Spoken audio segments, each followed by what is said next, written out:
Welcome to the second game of the third day. Remember, donations not only let you influence the game as you watch it, but also enters you into a raffle for lots of cool stuff. We got books that are coming out in September. You'll get a first edition copy written by our very own Jason Klom. We've got teas from Geeky Teas in Burbank, run by Donna Ricci. She's awesome. She's helped us since year one. Lots of other stuff. You can see that at the Meowrathon.com website. We got a whole page about it. And I've got more things to add. So if you have donated in the past and filled out that form, you might need to go back and edit it by the end of today, so that you can get some more options. So I'll hand it over to Vi, and we'll get everyone introduced, and she'll explain how everything works. All right. Thank you very much. So, hello everyone. My name is Violet or Rosie, and I am going to be acting as guide for this game of Wanderhome, a very cozy, very rules light game about adventurers wandering across the magical, mysterious world of the Haith. And off the board, I am a musician and creator of things. You can find my music at Sparkling Vinegar, vinegar spelled with a y.bandcamp.com. And that's about it for me. I will now move it over to my lovely players so they can introduce themselves.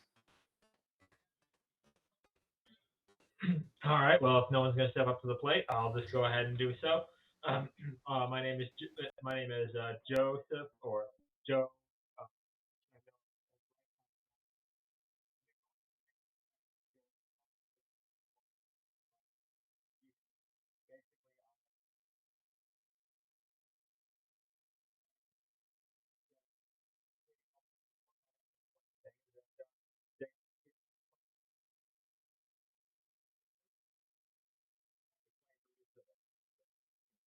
Yes, we'll get into characters in just a little Yeah. bit.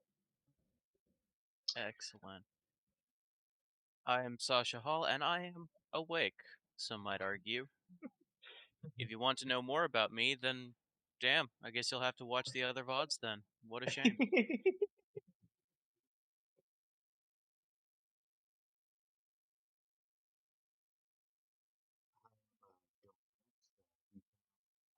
I graduated from college recently. Basically, it was in 3D design and VFX. So basically, like digital design stuff, like with Photoshop, Maya, Illustrator, that kind of thing. And yeah, I'm here to have a good time and raise some money for lovely kitties.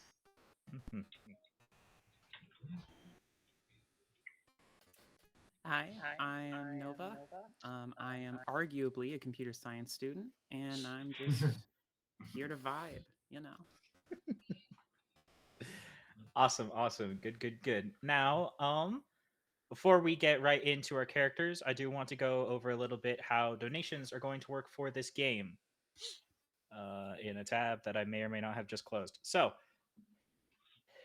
for people who want to donate, you can give $1 to give players a token. In Wanderhome, tokens are basically just ways that help you perform actions that might take a little bit more effort. That's really all they are. If you want to spend characters, if you want to spend $5, pardon me, you can send one of the characters in game a message from one of the many small and forgotten gods. In the world of Wanderhomes, the gods are kind of tiny creatures that go about and give messages to characters. How those messages will be delivered, I will get to in a second when we talk about characters. Um, if you want to donate $10, you can cause a nature action, which is to say that you can have the world around the characters either perform some action on them or ask some sort of question in order to further along the plot of the story. And if you want to pay $20, you can introduce a new Kith, or in this game, I'm calling them Kath, which is Wanderhome speak for NPCs. So if you do that, please feel free to then list what sort of breed of cat you might want to be introducing, as well as what sort of personality or nature you might want them to have. Okay. And with all that out of the way, let's now get to character introductions in whatever order people want to go. All right, going with the same order as usual. I'll step up again. I am playing Brutus using the Guardian playbook. I am a rather the Guardian is someone who holds their ward close to their heart. Someday will hurt them, but this will not be the day. I am a veteran from the Great War, and I am reaching the end of my life, and I have used whatever I have.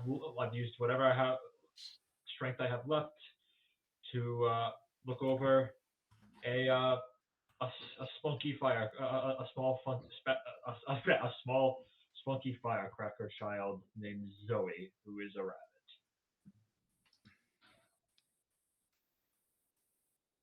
All right. Anyone else? I can go next. Oh, okay. Hello. I'm playing Stern Iron Shell. He's a tortoise and a pilgrim, and he was also part of the Great War. And he was basically like a healer during that time. Used his magical staff to heal as many people as possible. But over the years, the staff has waned in its power, and Stern's connection with the old and forgotten gods, essentially, he has lost real connections with them, and right now he's just a pilgrim wandering the world, trying to, I guess, find a meaning to his life before it ends. And I am an unnamed veteran of the war.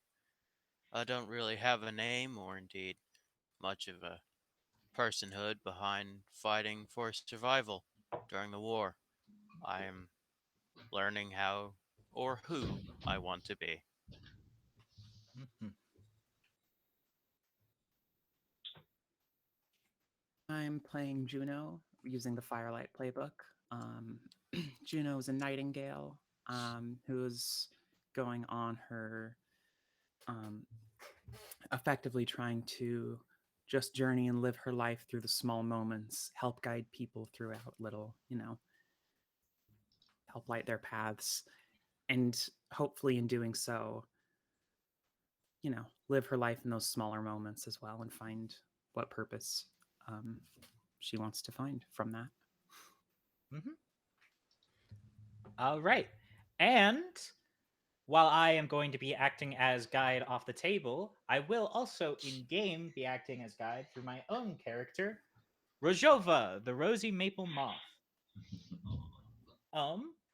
Moths have a very special place in the world of Wanderhome in that they are usually used as messengers and deliverers to carry letters and parcels throughout the land of the Haith. Rojova is a rather special moth in that rather than being a normal sized moth to deliver such, she is a fully sentient and sapient one who delivers letters from the small and forgotten gods to the people throughout the Haithland. And she will also be acting a little bit as guide for our players in game here. So, now that that's everyone settled, we're going to go ahead and begin play with the 4 quick questions that we always ask at the beginning of every game of Wanderhome. And for that first question, it is going to be, what sort of place did we just travel from?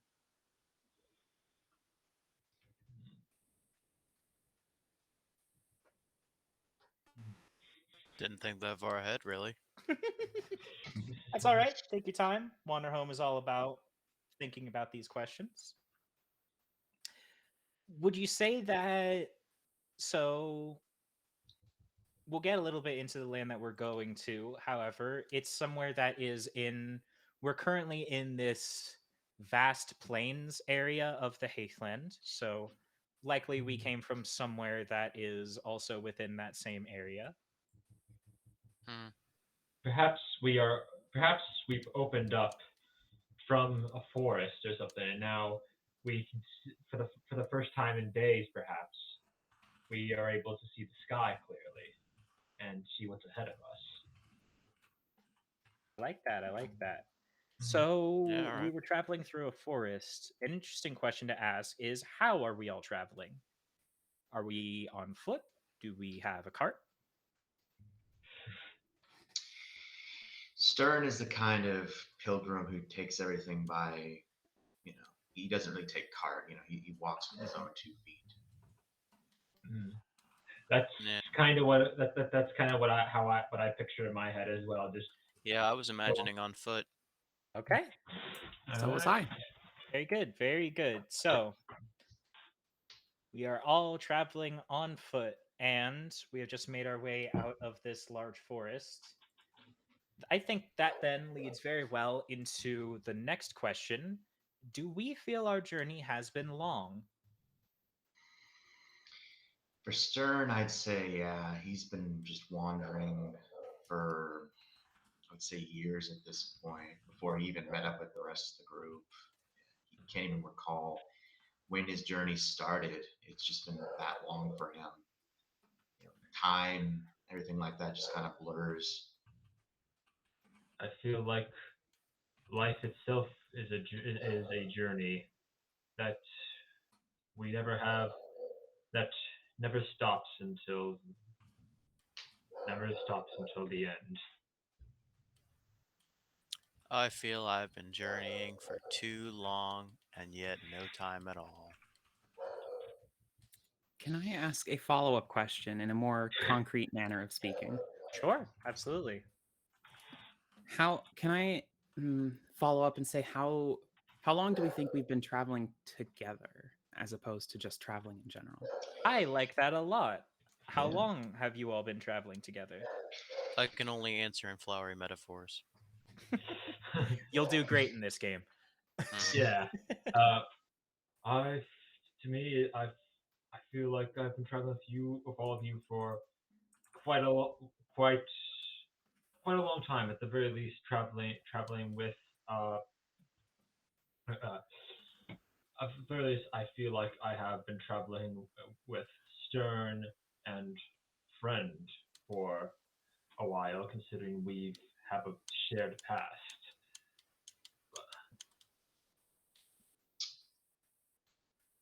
That's true. Within canon, it's entirely likely that Brutus and I have come from similar places. I would say, from Rajova's perspective, that it definitely feels like we've been traveling for a very long time, but it can be very difficult to tell considering I'm usually a pretty fast one to make new friends. Honestly, as I was walking on the road, I saw my good friend Brutus and my unnamed friend here, and I can't really recall how long we've been together, but it has been quite a while.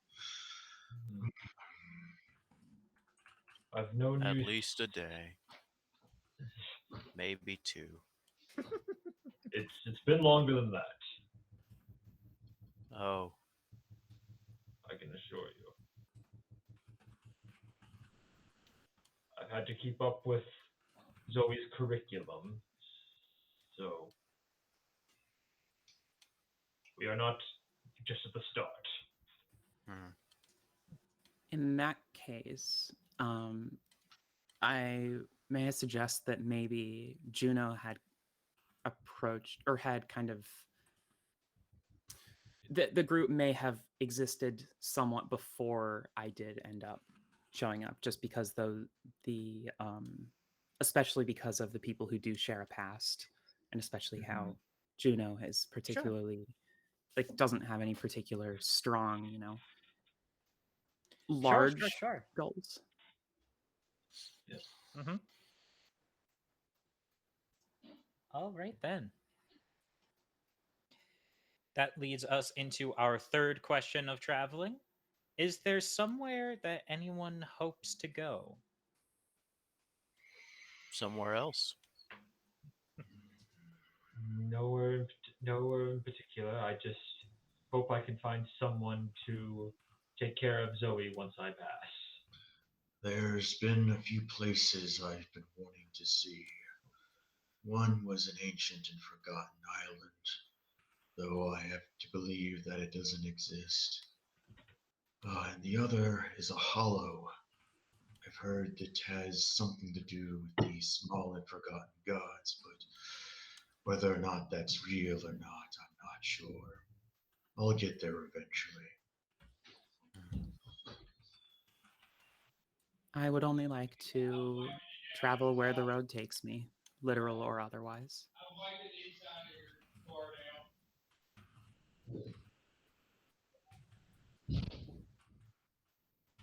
All right. As for myself, the one place I am looking forward to get to is our very next destination. Mm. We are headed now to the town of Evercote, which is a sleepy little slice of paradise in the Boundless Fields region of the Haith. And it just so happens that all of us are going to be arriving just in time for the festival that occurs at the end of the season known as Bright and leading into the season known as Breathe, this festival that we call the Day of Song.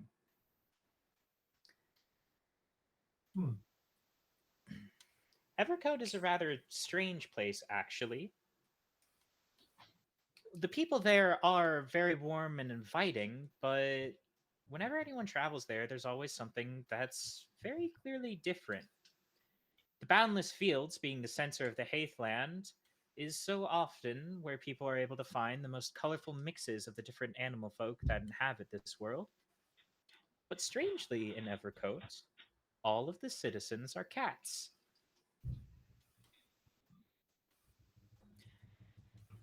And with all that said, Gentrification. our last question that we ask ourselves silently in our heads: where is my home?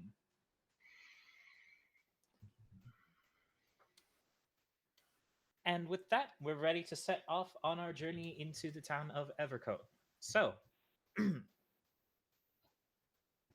as you approach the isolated town, the first thing you notice is a rather well kept wooden bridge set high above a deep canyon with a rushing, churning river passing down below. Looks a nasty full. Yes, Is it it- would appear to be. Is it sturdy? It certainly looks to be. It's not new by any stretch of the imagination, but it's not like tattered and rotted and liable to fall at any given step. It decently seems like you'll all be able to cross it. Hmm. Quite a beautiful sight. I think we've seen a few bridges by now. But this bridge here has history to it. Kind of just touches aside. It Very sure creepy. does. You hear. Sorry. Go on. I'll say that you hear from underneath Bruce's coat, kind of speaking out. You just hear, "Just another bridge. It's boring. It's boring. Are we there yet?" God.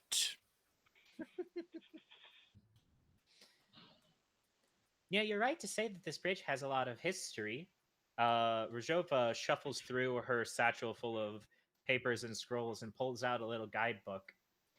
It says here that the canyon the bridge is over was supposedly carved out by the Giant King ages ago. Legends say that he drew this line in the continent all the way from the northern lakes to the southern bay with a single swing of his mighty spear in order to bisect the land and separate his position from his brothers. Sounds like siblings. I guess some things never change, huh? Yes. Truly, it shows how even centuries ago, war had shaped our landscapes.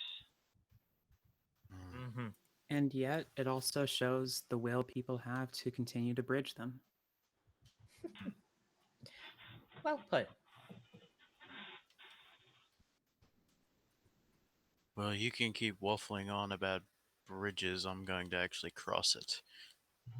Well, before you can, Nope. as you approach the bridge, the first thing that comes into focus is a seemingly hastily constructed booth just in front of the passageway. It's connected to a sturdy wooden beam barring you all from crossing. As you approach this booth, you can see from just behind the stand a learned looking chartreuse. I can pronounce that correctly. Chartreuse cat calls out to you. Hello, hello there, friends. Welcome, welcome. Greetings. We are travelers. May we pass? Sure. I can let people through. However, if you're coming in for the day of song, no one is allowed into Evercoat without first purchasing a mask for the upcoming festivities. The Day of Song. I don't believe I've heard of that. The day of song? But of course, it's celebrated all throughout the Haith, or at least I thought it was. It's been a while since I've been outside of town, admittedly. It can mean different things to different parts of people in the Haithland, but here in Evercoat, it's a celebration of the old town and how it's become and grown into the new. Hmm. I see. What a joyous festivities. So these does seem- masks that you have here, what types do you have? Oh, sure. All numbers of which we've got ragdolls, Russian blues, we have Serengetis and snowshoes, cephalic, Turkish angoras, any sort I'm of cat you sensing can a imagine. theme. Are they all cats? That's right. What beautiful masks. I'm going to take a minute to figure out which one I want here. Sure. You just hear again from under Bruce. You just hear, it's like, are there games and rides and other things to do? Why, of course, young one. All sorts of things. There's plenty of games to play at the stalls, and the Day of Song doesn't get its name from nowhere, you know. There's going to be all sorts of performances starting up tomorrow. Well, then let's go. You just see like a little tiny pair of rabbit legs peeking out of one of the coat as Bruce is just not now. We have to stay. We have to get our masks first. I haven't decided yet. I like this color, but this one looks nice too. Brutus, what do you think would look better on me? I think something. Well, it depends. Are you hoping to stand out or blend in? Tough question. Me personally, I don't want to cause any unnecessary attention. So I'm going to be getting something that rather suits me, and he will pick up two masks. One of them is of like a black cat that he hands to Zoe, and she's like, I want an orange one, and he's just like, no, this is what we have, and then he'll get this like brown this kind of like this sort of like dark brown cat mask that he'll just put over his own face. Okay. One that one I was hold on, is are these like the kind of masks that have like the little bands in the back and then So I mean, it's your mask. You can position it however you want. However, how I'm imagining it is one of two ways. Either, and I'm sure for the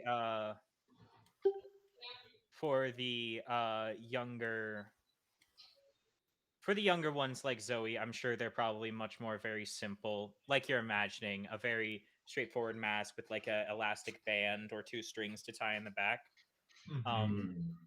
For more of the older folks, it might be more elaborate. There might be like actual bits that hold on to the bridge of your nose. There might even be for sale a little bit of like minor adhesive to keep them in place if you wish to wear them. Okay. But it wouldn't be. Would it be like a full on, just like covers your whole head? A la No, it is Scooby-Doo? specifically, think of like a masquerade ball mask. It's covering Alright. very specifically just like the area over your eyes, maybe a little bit above We're or not below. But luchadors. yeah, precisely. Yeah. Right. What if we were? Honestly, I'd be down for that. Yeah. But okay. I just need. Yeah. So that's covering up the eyes. I just need to know if like my nose is just making the mask stick out. Right. I don't necessarily think it would be, unless you want it to be. I'm not going to tell you how to wear it. I think I'll wear this purple one here. It's calling to me.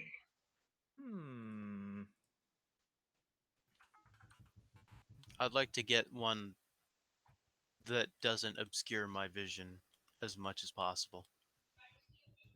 All right. So for Stern, it sounds like you've picked up something like a Russian blue mask. Yeah.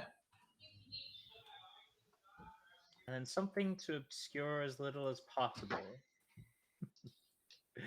Soldier, would you perhaps prefer something like a Sphinx cat? That would work. Very good, very good.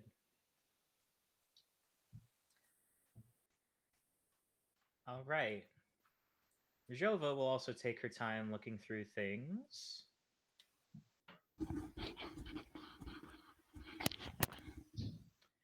And I had this picked out somewhere. Yes. Reaches out for a spotted tabby mask that she is going to immediately affix upon her face. Juno will pass her eyes over a bunch as kindling, the firefly companion I have, Yes. continues to kind of pulse and just lights them up a little bit for it to be, easier to see. But will not reach out for any in particular. We'll just see which one I happen upon. Just going random, are we?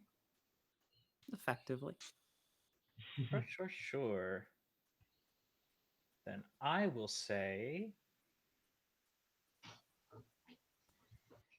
you reach out and your hand comes upon a very well-made mask of a light gray Maine Coon.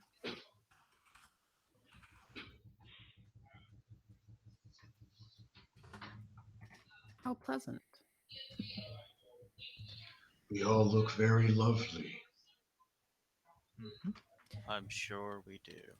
Yes, you all do. And I'm sure you'll all look just as good during tomorrow's festivities. Now So then, if the festivities start tomorrow, why do we need the masks now? well, it's already rather late, isn't it? I'm assuming you're going to be spending the night. You never actually established a time. Cool. So we don't know. We have now. It's noon. It is true. It's noon in real life. It is, I will say, early to mid-evening is the current time it is when you have approached Evercoat. Okay. Can you guys hear me, by the way? I lost connection real quick. Yep. Okay. hear you. Yeah, all right. Well then, should we? It's like I guess first thing on the agenda, we should probably find a place to stay because I agree. Shelter, yes. Well, Rojova speaks up. I know that the people of Evercoat are very inviting, but if I'm perfectly honest, one of the main reasons I wanted to come here was to meet up with one of my old friends, Sal. I've heard that she's become an innkeeper in this town. perhaps. Sounds Oh, well, let us go convenient. find Miss Sala. Yes, that is a very convenient objective. So let us. All right, all right. So Matthew then, McConaughey.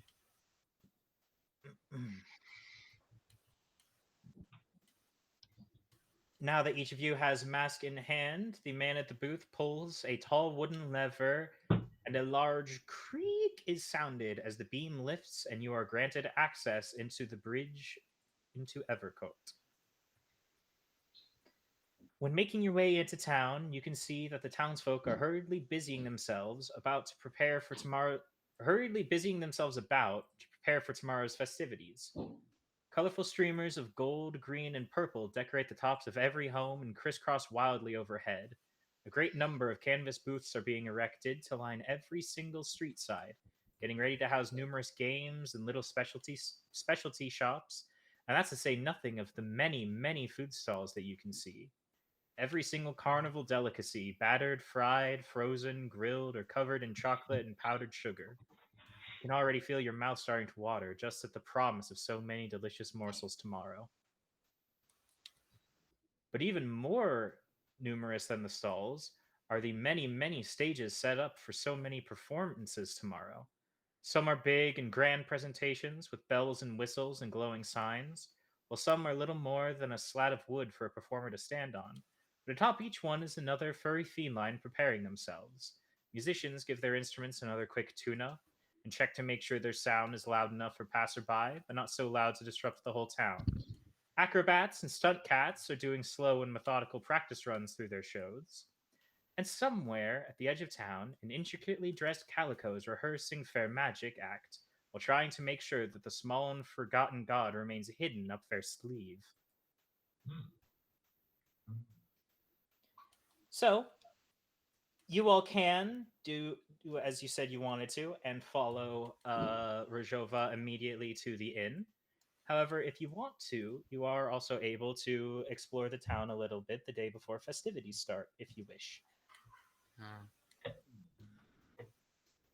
Hmm. It may be helpful to know the land beforehand. I'm rather I know. tired, but if all of you wish to look around, I can manage. I want to see stuff. And he just looks at. It'll keep it. Hopefully, Bruce will look under say. Hopefully, she'll wear herself out by the time we're done, and we can get to bed immediately. I would certainly enjoy getting to see the rest of the town. Sure thing. Okay then. So, you all are going to make your way through the streets then. As you're doing so, I want each of you to describe one thing that catches your interest.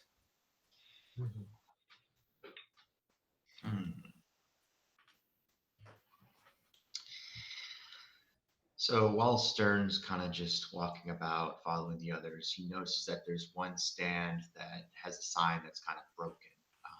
Someone, it looks like it's going to take them probably a good period of time to try and fix it. Stern kind of walks up to him and is just like, "Hello there. Do you need help with this? Anything I can do?" So, give me one quick second.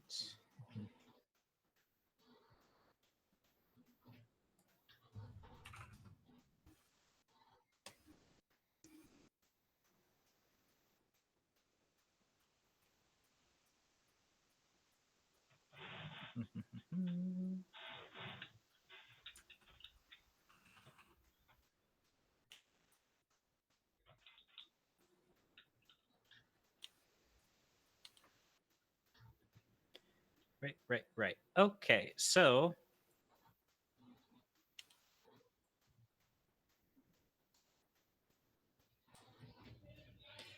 you, Stern, said that you were feeling rather tired earlier, but are still exploring because other people want to. Yeah. So,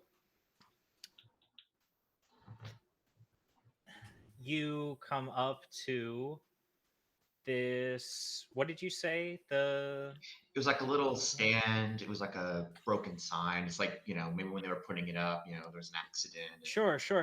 with the wood.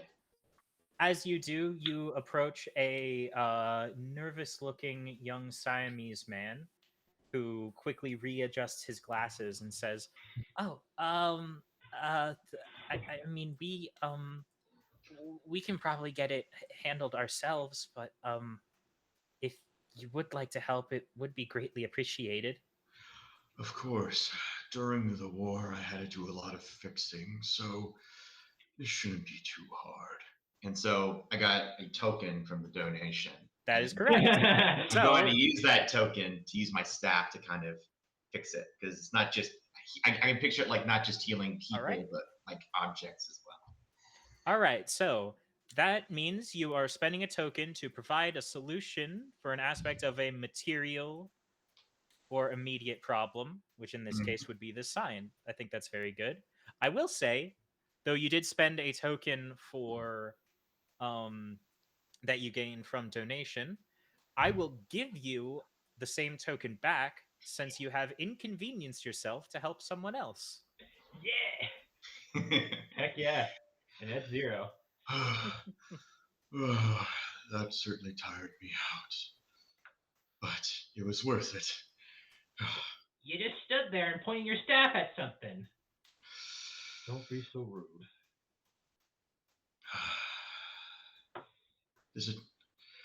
Did I do a good job? Yes, yes, my old friend. It looks good as new.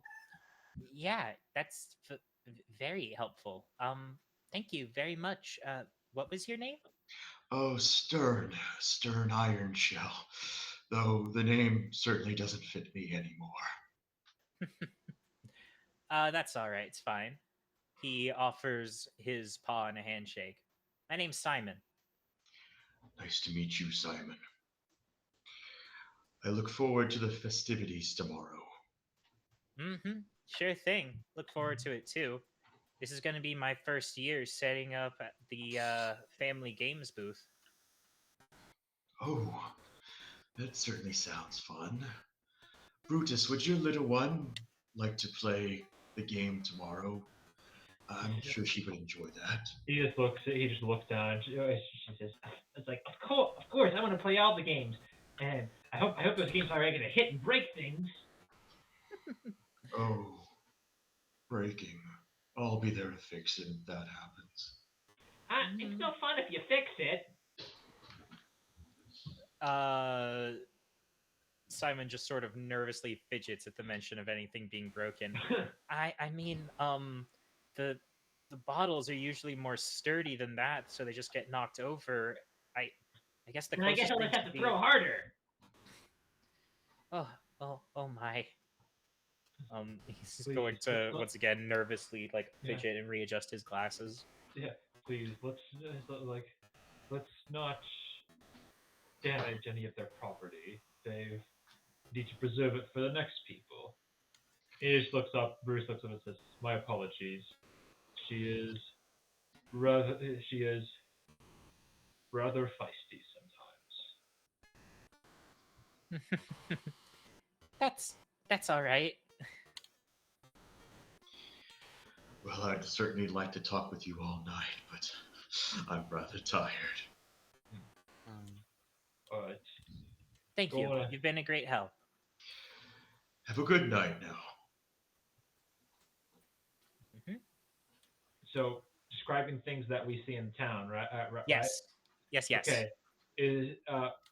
Here's one that pops into my mind as Bruce is just looking around, showing Zoe the sights. It happens upon this one strange tent. I feel like it would, for the most part, be set up just this kind of tent that's sort of kind of a smaller circular shape with a single door open and things come in. It's very dark, mysterious. It has like a lot of purples and blues as it's for the exterior. like Zoe just says, "Hey, that looks like I think that's a haunted house. Maybe it's something cool and creepy." And as Bruce kind of like peeks in, he does see for the like still being set up a bit, but the the main thing that stands out on the inside is a single table and a crystal ball in the center of it.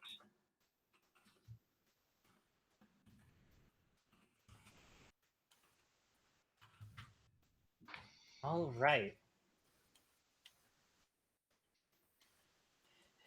Then, as you pull aside that curtain and step in, you can then see from somewhere in the back of the tent. Actually, no. As you're Okay. peeking in and looking in, the tent does seem to be empty apart from the table and crystal ball. As you are looking in, you can hear a wise and delicate voice speak up from behind you. Is there anything I can help you two with? And me like Brutus Brutus turns around, shield out front. Uh, as Zoe you can see her ears kind of hanging out from the side. She's kind of peeking around the shield and says, "Oh, sorry, it's a bit of an old habit. It's like I was just curious, or I was curious the what kind of services you'll be offering tomorrow in this location."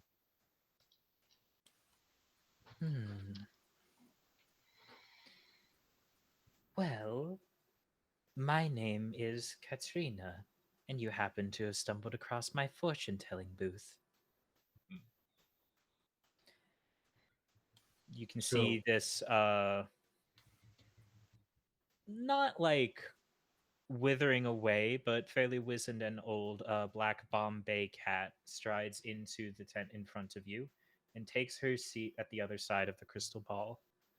I'm afraid services are not quite open for today, but should you choose to come by tomorrow, I would be happy to have you. So you then just hear like speaking out from the code. You just see the little rabbit's head and just says, "Wait, Fortuna, so can you like see the future and stuff?" Well, it depends on what you mean.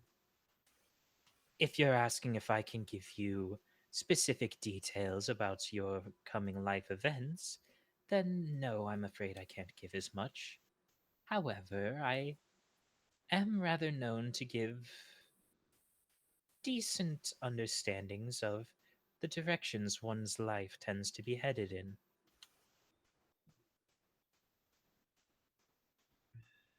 He will.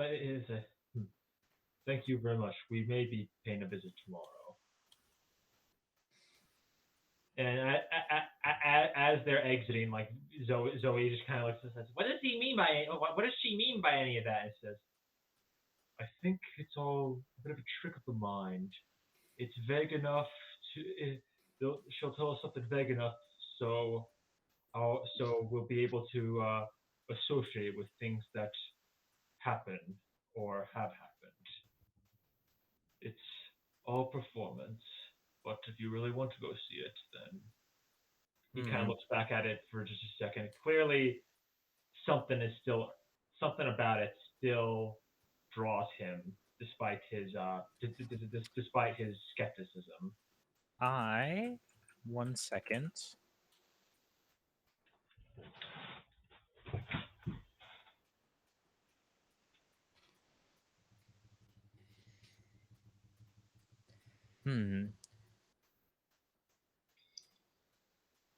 As you say this, you can see Katrina's eyes start to stare off somewhere into the middle distance. She waves one hand over that crystal ball and stares directly at you, Brutus. You say that my fortunes are just vague things that you can point to anything to happen in life? Yes. Then perhaps let me say something very, very certain.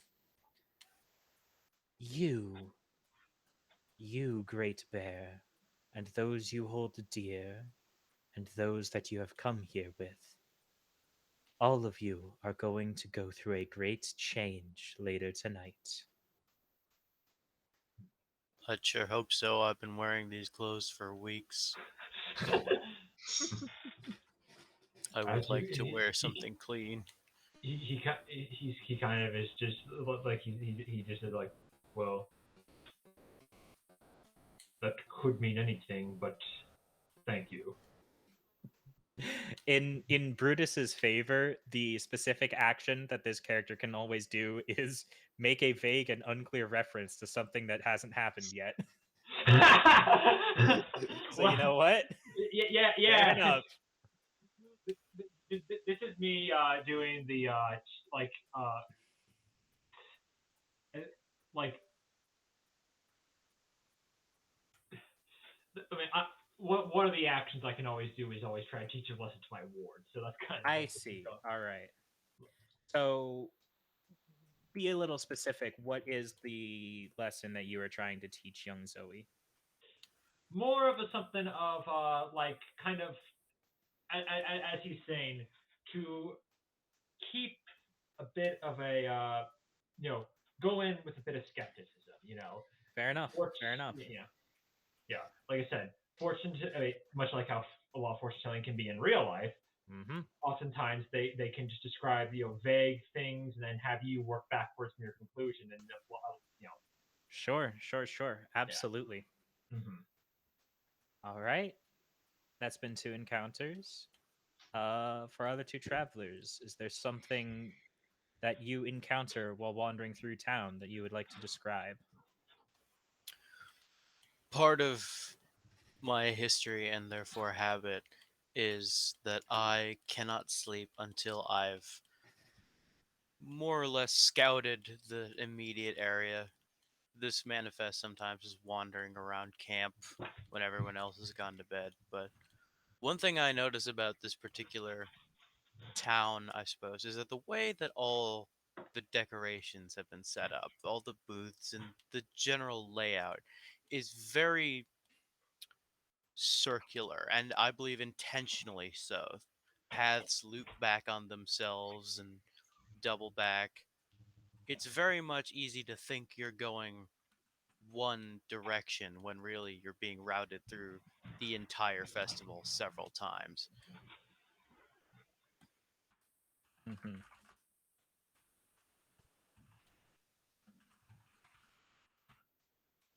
Right. Mm.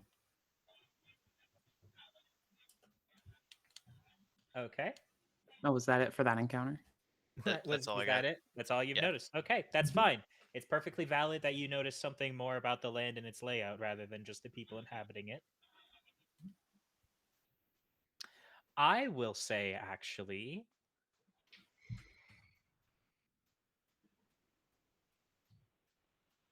the way you've described the way you just described it almost makes it sound like a labyrinth. Something like that. It's less of getting lost as much as you always know where you are, just not exactly where you're going. Sure. In that sense, I am going to, even though we have not explicitly described the town of Evercote as a labyrinth, I'm going to go ahead and do one of the labyrinth's nature actions, which is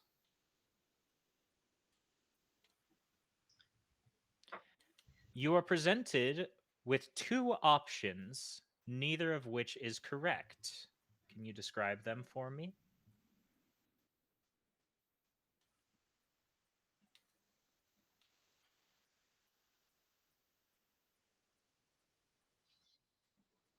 Huh. 2 options, neither is correct. That is. That's a bit much. I can try to help you out with that. Yeah, I've got nothing with that. Sure. Because I could think of a forking path, but even then, directional choices are rarely often correct. I guess then. Here's the question then. And this is going to be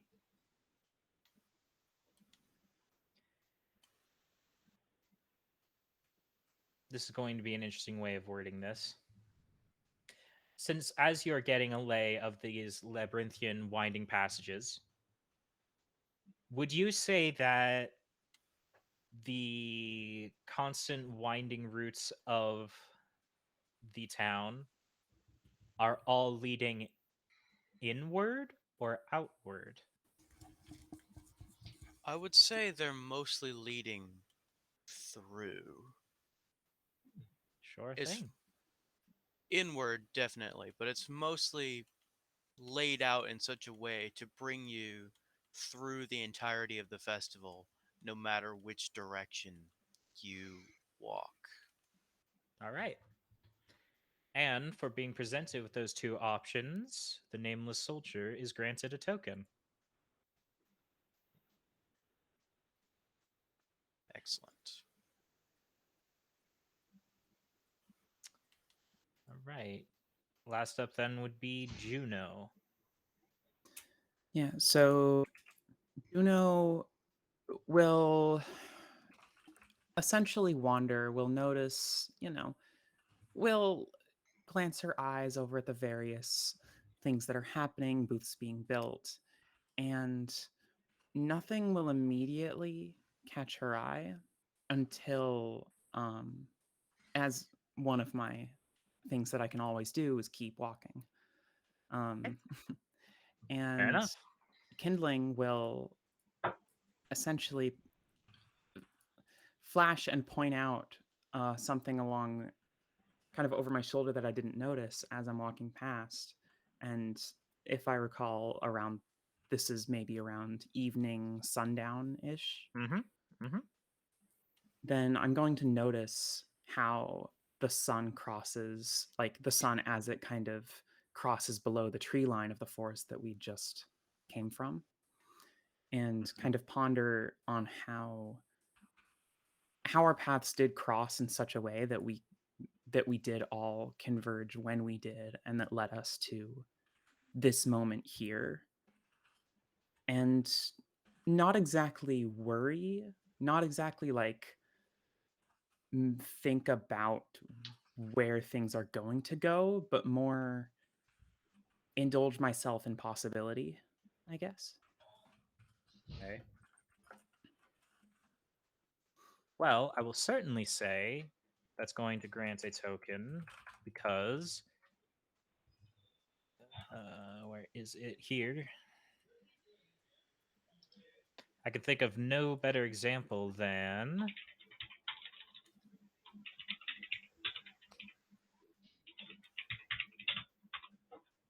that being, which one is it?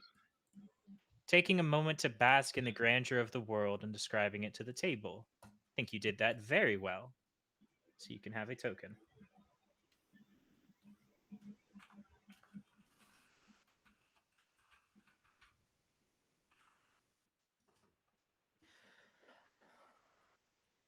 I will say that as you are doing so, you can also hear the faint notes of a guitar being plucked from somewhere just behind you.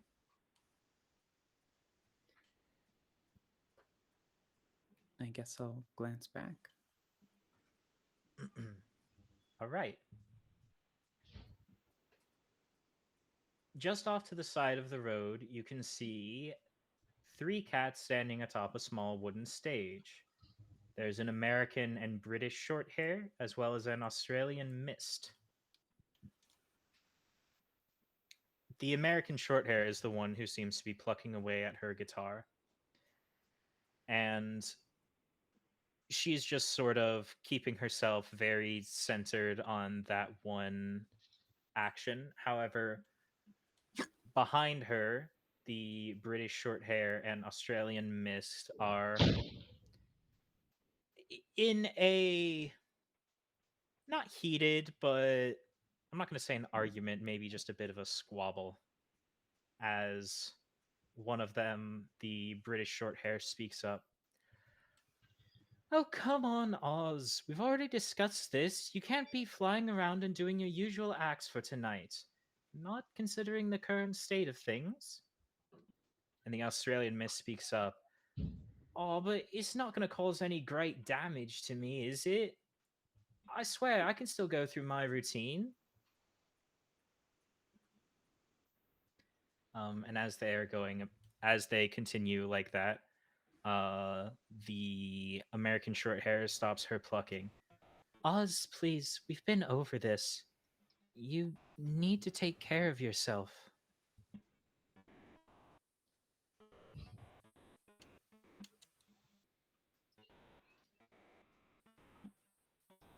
Is this something that we can all see?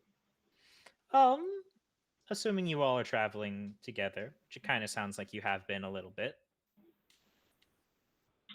All So, right. if you want to interject, you can. Interesting. Uh,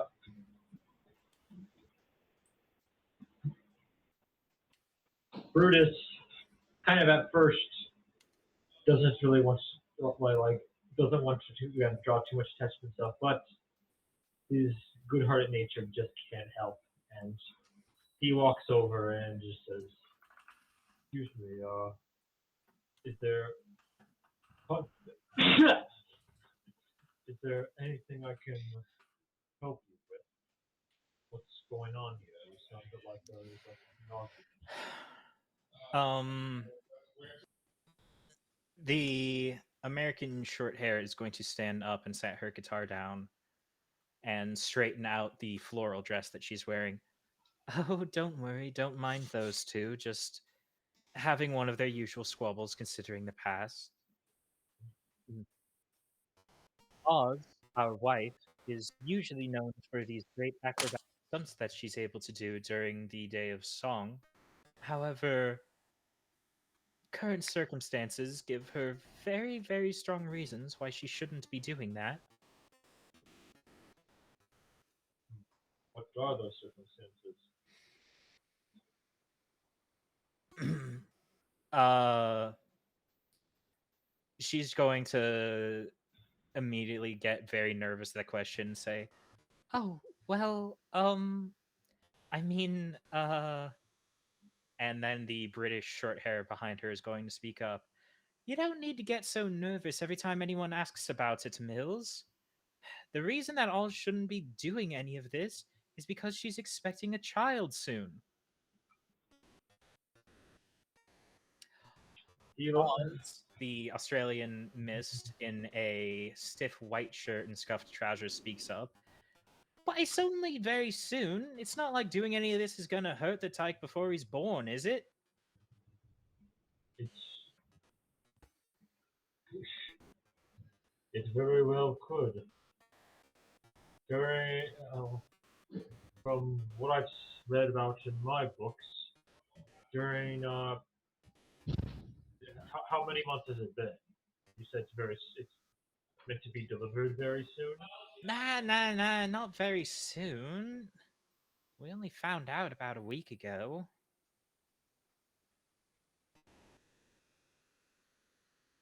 You hmm. Just how far are these stunts gonna go? Oz speaks up. Oh, it's nothing I haven't done a million times before, it isn't. And the British short hair speaks up. It's going to be very dangerous. You're doing flips. You're doing all of these difficult tricks. There's a ring of fire involved at one point. It's dangerous. Oh, Agatha. It it honestly does sound like I have to agree with your partners here. I know I know that I know that what when you're caring for another, you have to be a lot more careful, a lot more steady when it comes to, because if you do something reckless, you're going to be putting them in that danger as well. Hmm. Okay? Excuse me. I think uh, Kindling may have a question. It they seem to be asking what else we can do. If there are possibly, other possibilities, other ways that you can perform without endangering your unborn. Other ways? Such as what? Well, I don't know, but there are plenty of ways to. There are plenty of other kinds of performance arts that don't necessarily cause cause this much risk. At that, Mills, the guitarist, will speak up. I've told you this 1,000 times, Oz. It would be very simple and very meaningful to me if you just help sing along with all of the songs that me and Agatha are going to be performing. And Oz kind of very sheepishly scratches the back of her head. I mean, you know why I don't do that. It's not like the crowd's gonna like my voice and all that. Not compared to you and Ag. Uh, and Agatha will gently put her arm around Oz and say, "Come on, it's not about any of that. It's about the three of us being together. Doesn't that matter a little bit more?" Yeah, I suppose so. Thank you all for that. Very helpful. No problem. It's always good to have someone a, to have an unbiased third party come in and settle and see see how we can settle our differences. Let us know when they get here. Sure thing. Whatever you decide on, I am a healer by trade. I can come and help you or whatever it is that you might need. Yes, yes, sure thing. Thank you very much. Now then, companions, I'm very tired. Mm-hmm. Yes, I've noticed. I think that's a good thing. So, does that mean everyone is going to be heading back to the inn? Mm. Yep. Having wandered the grounds and become fairly familiar with the surrounding area, being more or less safe, I do believe I can sleep now. Okay. So, as all of you wander in towards the center of town and make your way towards the inn, when you first come in, when you first walk through the door, you can Oh, see like an that. inn. Yeah, we come in the inn. Ba-da-ba-ba. Why do I do that sting? That's incorrect. Th- Um, Then you as Just the you Seinfeld theme. as you enter the inn, you can see your friend Rajova standing near the counter and bar in the back, as she is happily chatting away with. Where did I put her information? Yes, with a young California Spangled cat. Um, the two are already in the midst of a very long conversation, idly chatting and laughing along as old friends do whenever they meet up. However, you can notice something odd about the look on Rajova's face. She does seem to be enjoying her conversation with Sal, but there's a certain waveriness in her smile. she's simultaneously overflowing with joy, but also shaking with something that seems a little more than just nerves.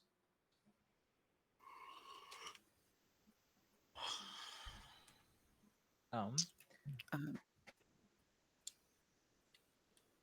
as all of you enter, Sal is going to look up from the conversation and give you all a wave. Hello, hello, come in, come in. I believe we Hello. already have. Hello. Yes, yes, yes. You all must be the travelers that Rose has been telling me all about. We are. So it Indeed, we seems. are. I'm Juno. Nice to meet you. Right, right. Nice to meet you too. Name's Sal. Glad to have you here in Evercoat. Will y'all be needing places to stay for the night? Oh yes, Yes. please. That How would be much? fantastic. How much would be the night's pay exactly? Oh, no, no, no, she gives away. Free of charge. It's a holiday and all that. Oh, thank you. Plus, you're staying as friends of my friend. I think that all works out nice. Well, very well. Do you have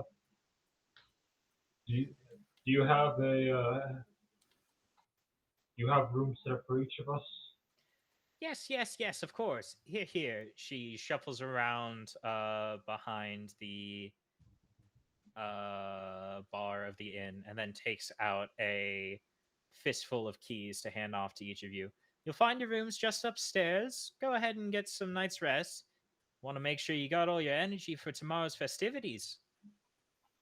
Second floor. I appreciate it.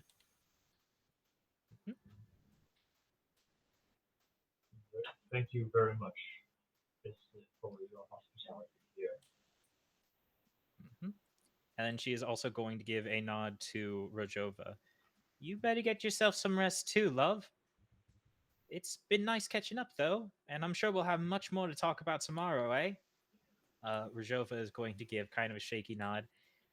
Yes, that sounds wonderful, Sal. It really is good to see you after all this time. And as you all are making your way up to your rooms, you notice that Rojova is still nervously muttering something under her breath. Rojova, is something the matter? Um, I, um, you can see her kind of like trying to shuffle through her bundle full of papers and not coming up with anything. I, I guess The, I've been traveling for a lot longer than I thought I had, and it must be doing some things to my memory. what How kind of so? conflicts have you come across?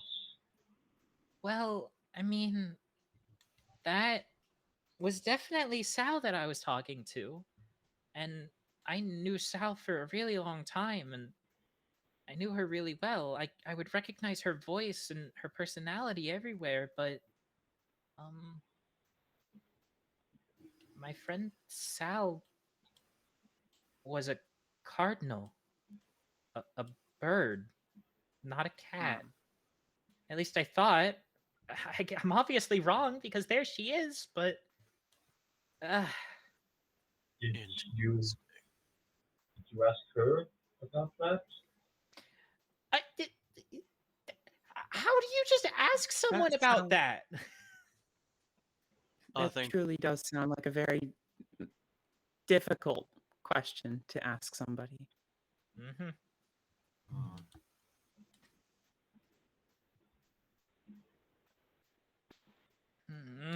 Whatever.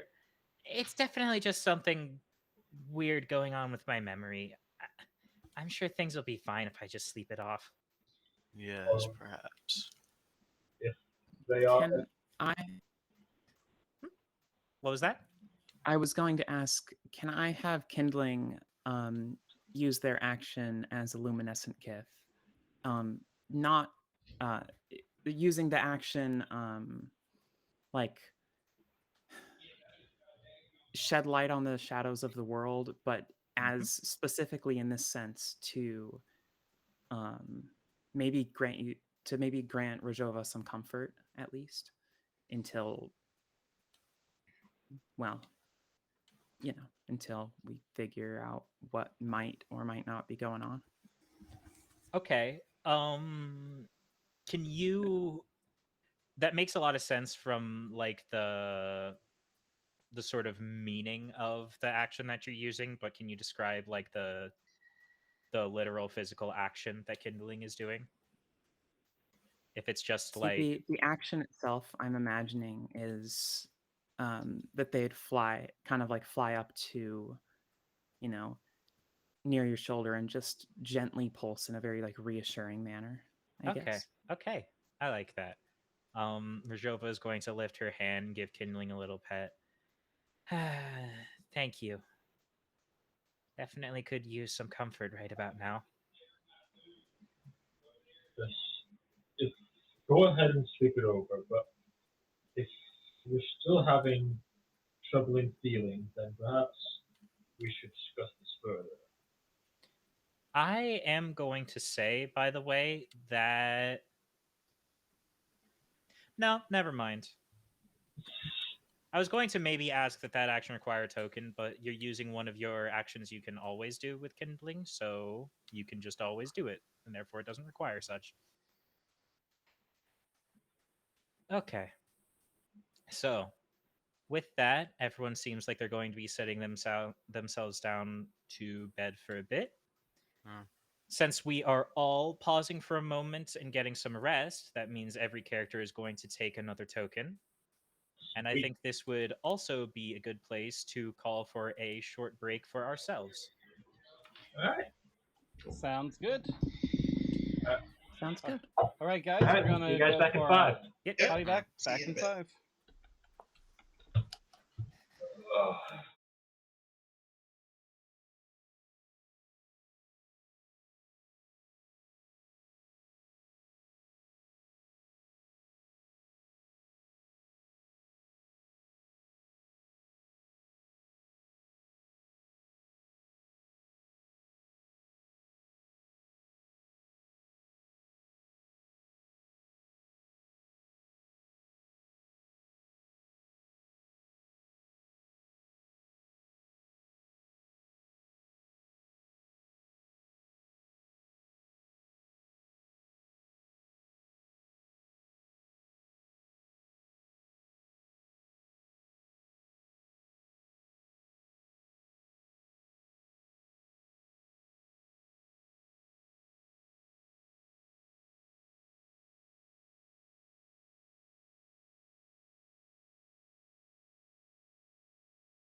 We love you too, Bernie. Thank you for the donation. That's amazing.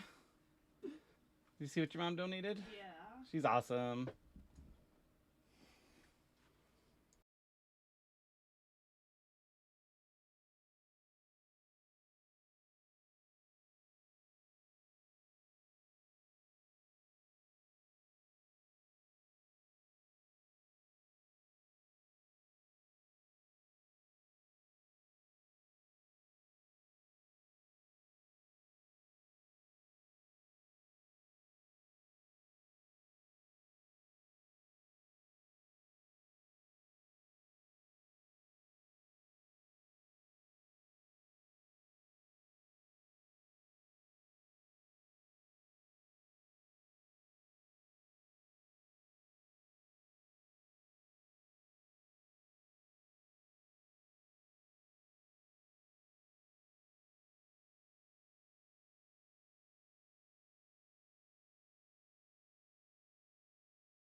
All right. Welcome back, everyone. Now, a new day has dawned in the town of Evercote. And the first question I have for all of you is, which of you is the first to wake up? That would think- be Yeah, either Brutus or yeah, myself. I'd say it would be Brutus because especially with he has a little bit of help as kind of at the crack of dawn. Oh Zoe yeah, got- no. The is- correct answer is of course Zoe. Yeah. It's the child in Yeah. me. Yeah, Yes, she's yes, immediately yes. just like, Very good, very good. like it's the festival day, and she's just immediately just hopping up on like gets off her bed, hops on Bruce's bed, like, come on, Bruce, we gotta get up. Just starts doing little bunny hops across the. Little, All right, on all her right. bed. So, your morning routine starts with your ward already 6 a.m. bursting with Compressing energy. your organs. Yeah. Getting up. So you, as you do every morning, bleary-eyed, kind of roll yourself out of bed, still kind of like adjusting to things. What would you say is your usual morning routine, Brutus? Well, I should say this is a bit more than a usual morning. For one, there's a roof over our heads, so but I'd say the usual one. It's hard to keep Zoe kind of under control at this time at this time, especially because she is so excited for the festival and stuff. But he is still like making sure that like you kind of making sure she's awake, have getting her dressed, having her eat breakfast, and then even though it is a bit of a fun day, trying to sneak in like just a little bit of reading, a little bit of lessons here and there, just so just to show there's a little she learns a little bit, at least something a day. Okay. So as you're getting ready for the day, I assume some part of this was you like in order to wake yourself up, maybe going to wash your face or groom yourself or some sort. Yep.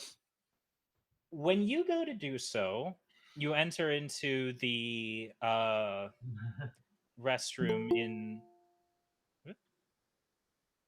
that is sort of adjacent to your lodging. And as you're getting ready, as your vision is starting to clear up, you take a look in the mirror that is just above the sink. And that mirror is going to trigger its own nature action. I remember this from Session Zero. So, what is it about your reflection that unnerves you? Or, more specifically, how do I have it written? How are you more like a cat than you were yesterday? Boom, boom, boom.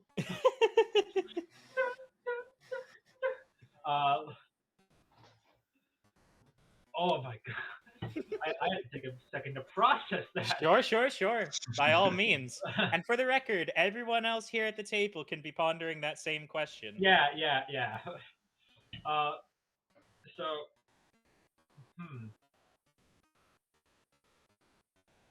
I guess for one thing is that when I touched the water, I like immediately like touched it like with my nose, and then immediately like it feels a little uncomfortable. Normally this way because Bruce normally likes to wade in a pool. Maybe he doesn't really have the capabilities for like swimming nowadays, but he still likes to just wade and float. But if he does that, he feels a little bit uncomfortable, and he just kind of stumbles back a little bit, looks up, and he like just he finds himself trying to touch the water, but it just finds himself unable to. So instead, to help straighten out his hair, he just begins licking his arms and I like licking that. around on his shoulders.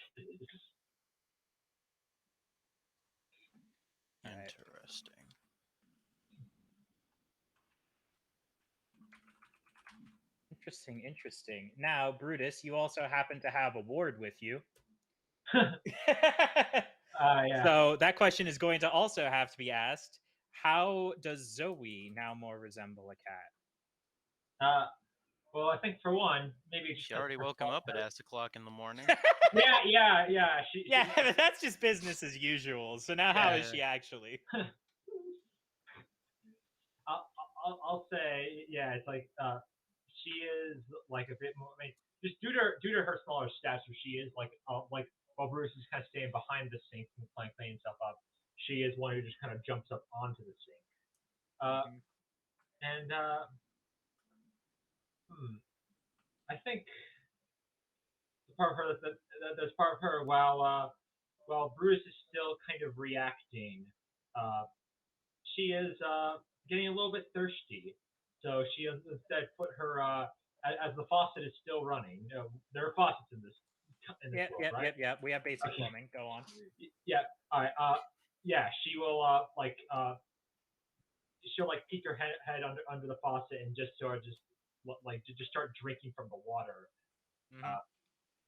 And yeah. Oh, I guess another thing that could be slightly something that looks a bit weird to her. She's a lop, which basically those right. the ears down. However, today the ears are up, and she's like, "Hey, why are my ears up?" And it's like, she just kind of is looking around and just sort of scratching a bit, and he just looks at this. Would you say that her ears are maybe a little shorter than they normally would be?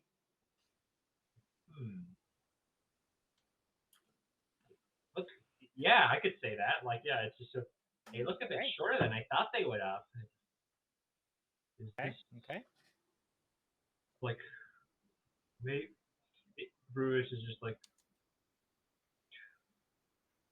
perhaps we are just still hallucinating in the morning. And she's like, or what if this is that change that the fortune teller talked about? Bruce just looks and is like, I thought it would be more metaphorical. I didn't think it'd be so literal. All right.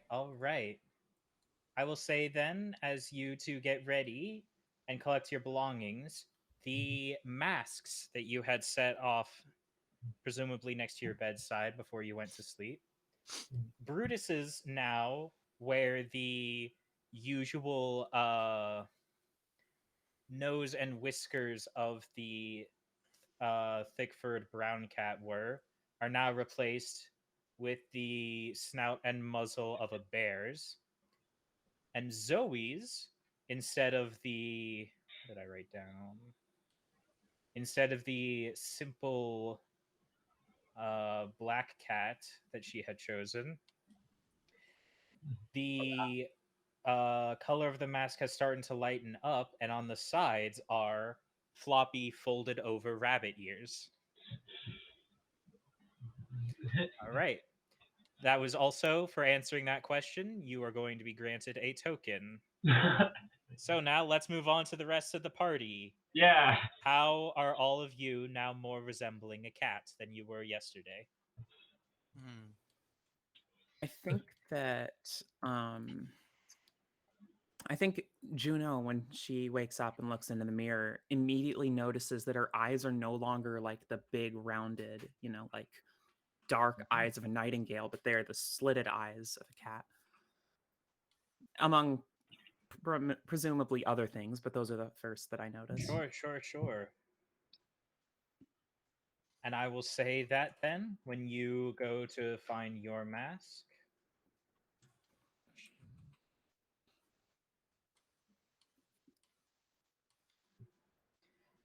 when you go to get your mask, as opposed to the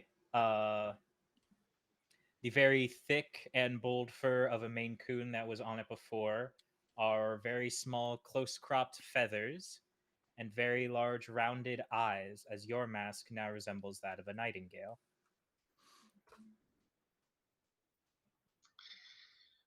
For Stern, usually it takes him a while to get out of bed. For one, he's got a shell and things like that, but it's all cracked up because of the war, so it's even harder for him. Usually takes about half You an got to hour. build up momentum. But oddly enough, like he's thinking, oh, another day, another, and immediately he's a little bit more dexterous than usual. He kind of like falls out of bed, lands on like on his. It almost appears like he's got paws now a little bit, but they're still like, well, he still looks like a reptile, of course. But like as he sort of falls out of bed, the kind of the mask falls onto the floor as well. All right, and I will say that your mask no longer has the unique and subtle color of a Russian blue, but instead has started to turn a shade of brownish green, as small little scales have appeared around the edges, as it more resembles a turtle. And then lastly, our nameless soldier. Yes. I wouldn't exactly call it a morning routine, but every time I wake up, in a momentary, like, split second of panic, I reach for my sword, and then once I calm down, I notice that everything seems, more specifically, looks different, sharper, more defined color. At the moment, I brush it off as just, the morning adrenaline rush, but it persists, and I start to question why. All right. And is there anything specific about your reflection or appearance that has changed? I would know. I haven't checked. All right. I don't believe my character would very often. All right. Then, as you eventually pick up your mask, you notice that while before it was a very plain and hairless one, you can now see that the thick striped fur of a badger has formed around its outside.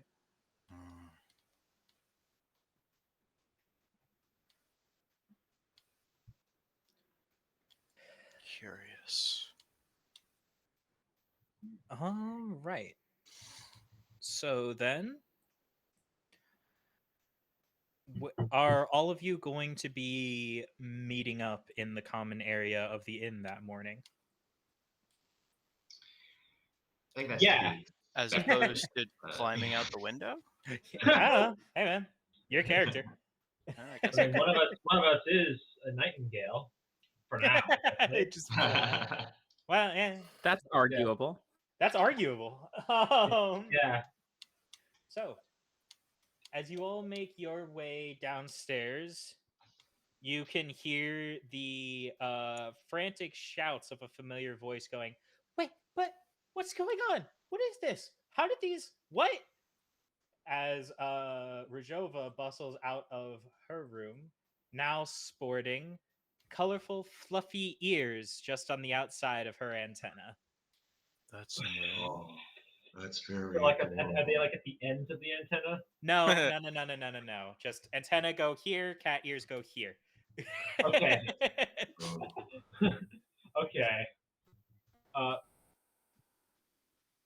Brutus looks and just says, "I think I might know of what happened to your friend." What? You mean? Wait, hold on.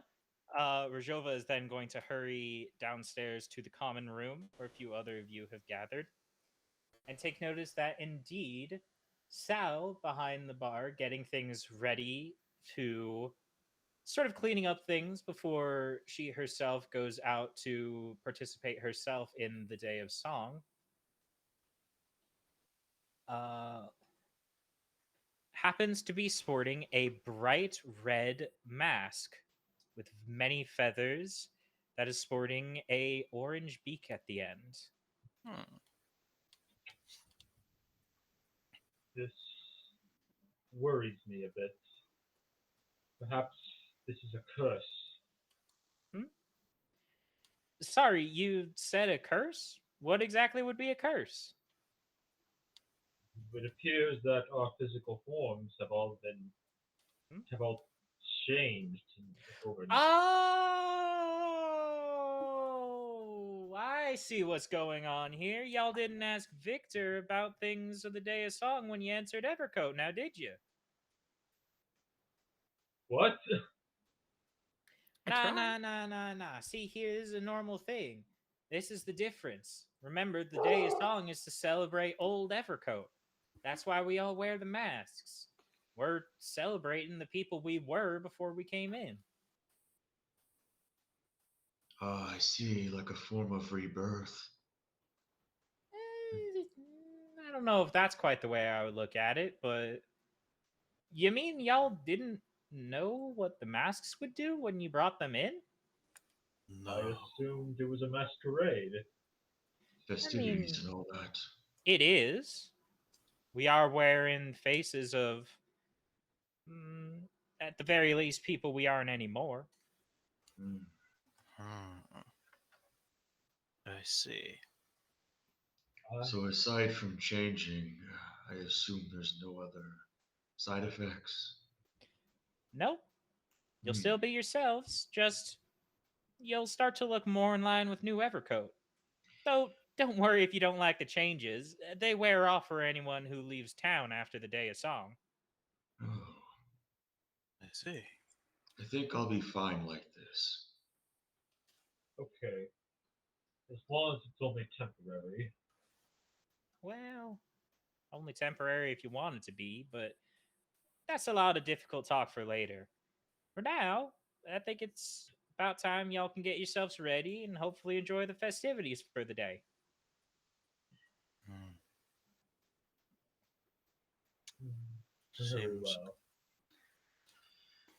Well, I'm I'm hungry. Since Does I anyone have don't anything to eat? regularly check my reflection, I'm just sort of, strange what has happened to everybody. Yeah, for the record, as soon as he lumbers his way into the common area, all of you who are able to get eyes on the nameless soldier notice that all fur has abandoned his body. Oh,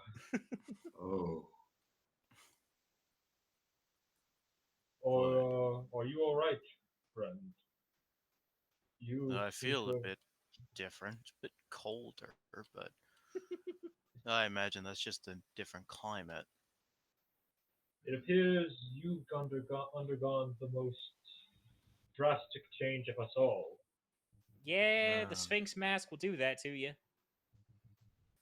I see. Was Pun very much intended. Okay.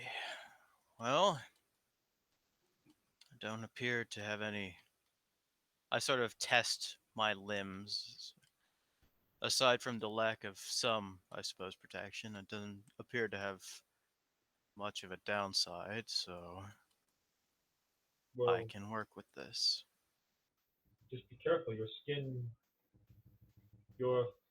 I don't think your skin has really was made to be hairless. Certain things might be a bit more dangerous out there. Hmm. I've survived this far.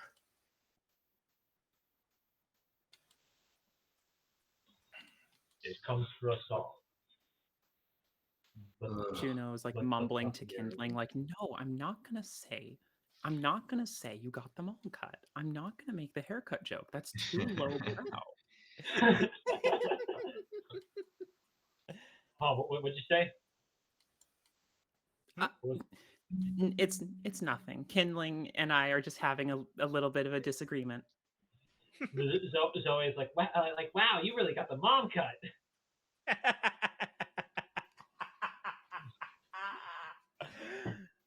Brutus, what are your opinions on corporal punishment? He just looks at this.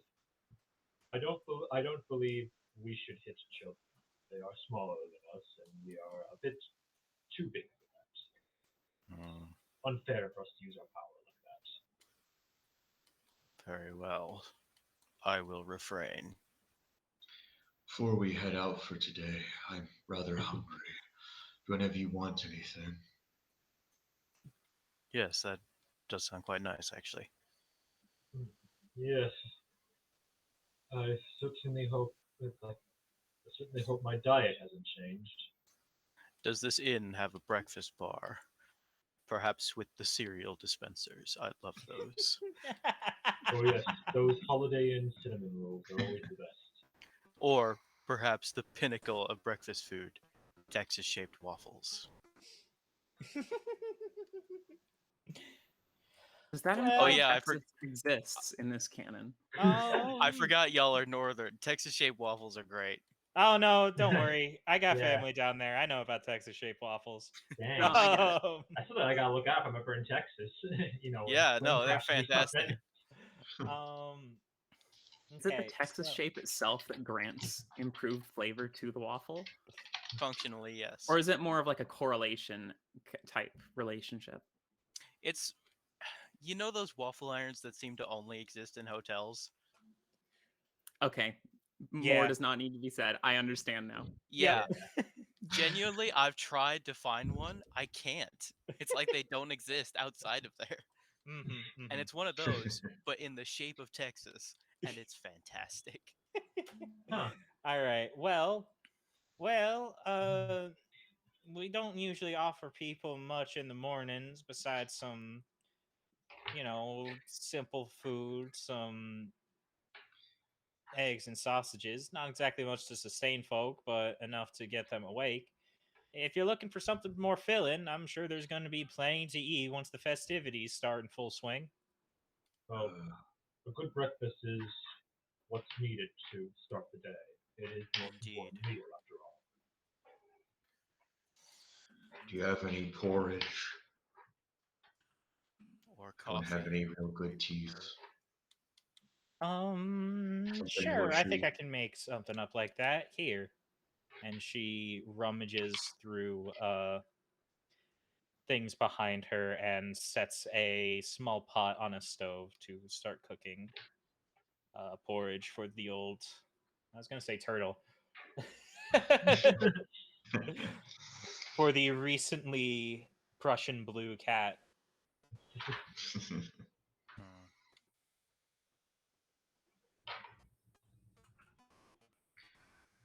So, what's our plans for today? We're just going to look around, see what's out there. I have to see. Well, since our disfigurement is temporary, I suppose it couldn't hurt to play along for a day.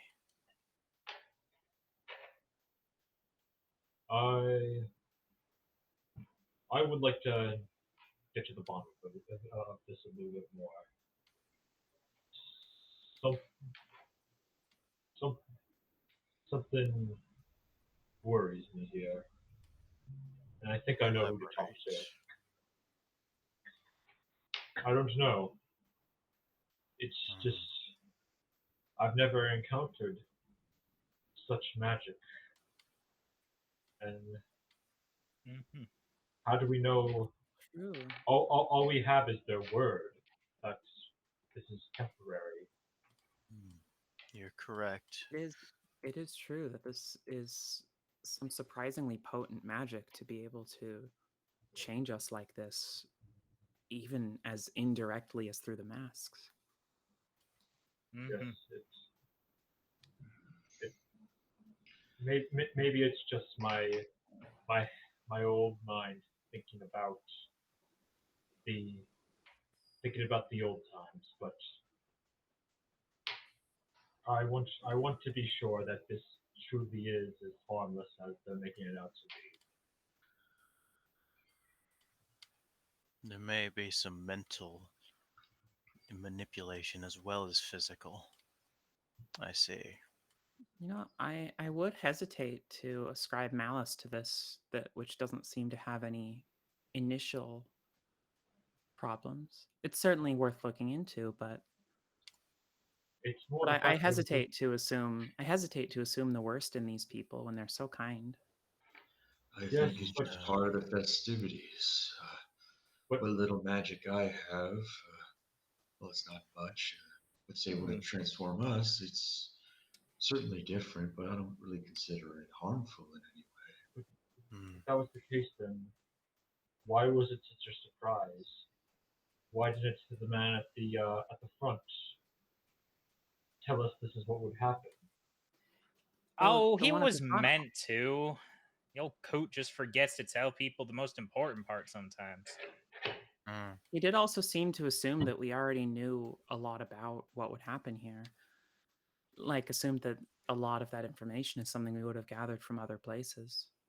So That's perhaps true. this He didn't isn't seem that. to So perhaps this isn't understand. seen as a strange phenomenon here. He did seem surprised that the Day of Song is more of a regional holiday. For the record, Stern and Juno for that conversation, I'm going to give both of you a token for respecting this place's differences.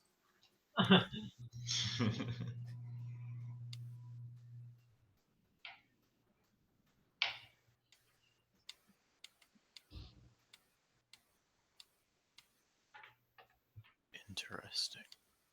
Okay. I promise I won't do anything too aggressive. I just need to know.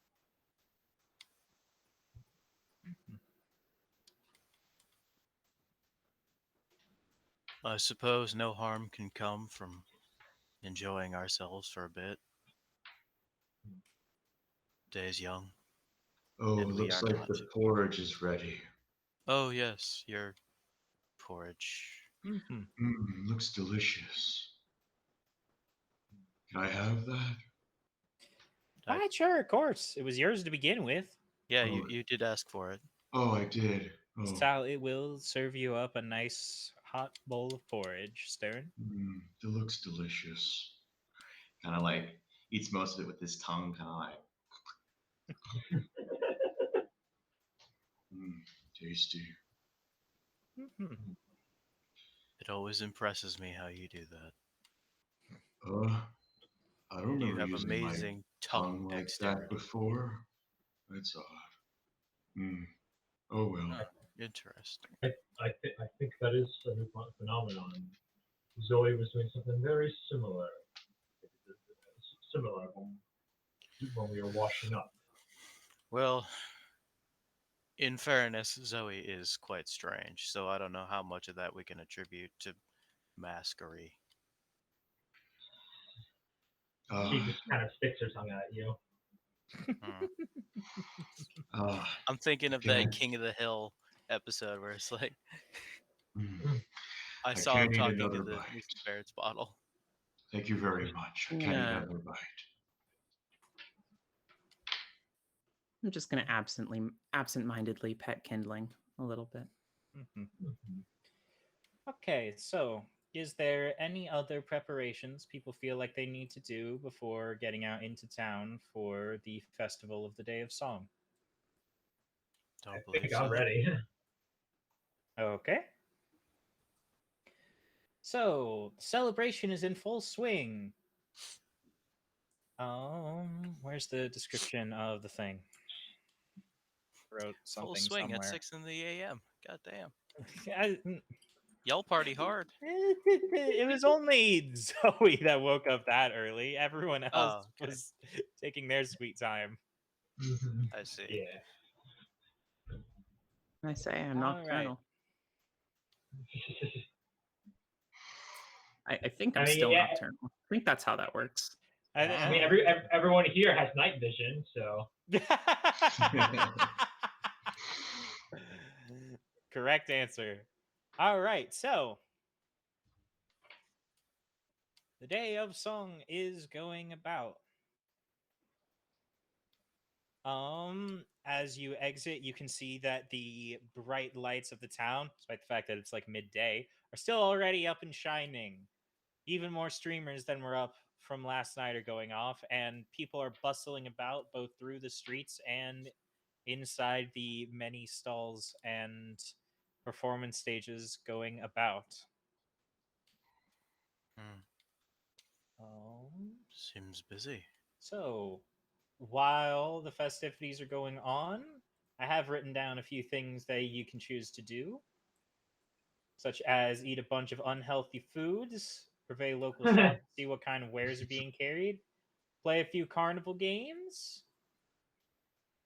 You can either watch and or perform in a town's local talent show. Newcomers are always welcome. Hmm. Bask in the music of a local street performer, or go and check up on one of the cats that you met last night.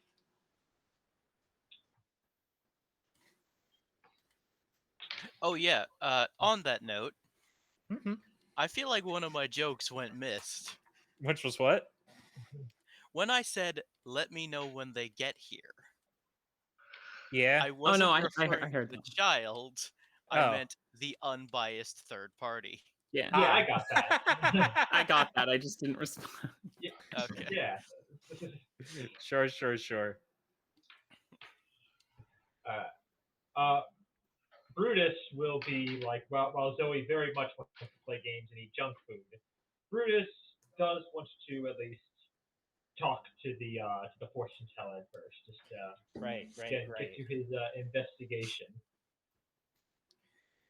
Whose name I definitely wrote somewhere. I don't think you actually gave us her name. I Nah, did. She did. Oh. Katrina. That was her name. Oh yeah. Yeah. The Black Bombay Cat. Yes. All right. So, Brutus, you are going to wander your way through these winding streets of Evercote before finding your way to that same blue and purple tent that, despite the rather, relaxed middle of the day time that it is somehow still on the inside, completely shrouded in shadow. Brutus looks. Brutus keeping Zoe close will just be like, we'll look around and just look around. Hello, hello. Yes. Come in. I have been expecting you. You can see a black furry paw gesturing you inward. And as you come in, the inside of this fortune teller's tent you can see is lit up from the center in a way that is pasting the light of stars and moons all around the inside of the tent. And on the other side of the table is sat Katrina, hovering over her crystal ball and wearing a very intricately shaped mask in the shape of a bat's face. Hmm. Brutus will sit down and be like, "Do you?" We'll sit down, kind of pull down his hood a bit, allowing his basically and show while he still has the mask on. There definitely is like his more feature, like his ears are a bit pointier and his Mm-hmm. uh he looks and just says, "So you did this happen to you as well?" He just kind of gestures at his entire body. A quick change coming to you overnight. And Katrina is going to use another action of a oracular kith, which is to say, "I told you so." I, I, as I said before, was, I was assuming it would be a change. It would be a bit less literal, physical. Also, that still doesn't prove she's a fortune teller if this happened to everyone. yeah. You might, Smart thinking. might as well have said it was going to rain after checking the newspaper. Yeah. No, even more specific, because it's like if it rained every day, you'd say, "Oh, it's gonna rain." The sun is going to rise this morning. Functionally, yes. So then, And yet it was still true. so then, besides my besides confirming my particular brand of fortune telling, what exactly have you come here to ask me?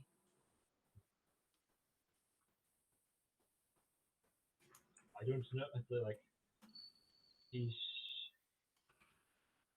a few things, but with the immediate, is is this permanent? Is there something I should be worried about? Hmm. The permanence of New Evercoat is something that only those who bear the mask can decide for themselves. That is so unhelpful. That's pretty much the same thing I was already Sometimes it All helps right. to get a second opinion, even if it just confirms the first. Ve- Very true. A nightingale on my shoulder. She might still be Not with you. anymore. Y'all could. That's true. Also very true. You're Yeah. not speaking to a nightingale. You're speaking to a main Yeah. queen, kind of. Yeah. He will just looking at it, he will just be. It's like, I guess. Well, I guess if the water's getting warm, I might as well swim. And I do have one more question. And what might that be? Is there, it's like, I'm sure, it's like, it doesn't take a fortune teller to see that I'm starting to slow down a little bit, and my time Mm-hmm. may not, I only have so much time left. Is there someone I can find before, is there someone who will be able to take care of little Zoe after Mm. after I'm no longer able to? Katrina will stand up from her position on the other side of the crystal ball, and instead of gazing into it, is going to walk to the other side of the table, sort of kneel and squat down by you, Brutus, and just take one of your hands into hers. Unfortunately, my powers, and I do have them, can never grant me something so concrete, but I am able to see, however little, into the hearts of those that come to me. I don't know your future, Brutus, but I can see in your eyes bits of your past. You are a kind and gentle man, and you have made more friends than you are aware of. There is not a doubt in my mind that you will be able to find someone to look after the child when you are gone.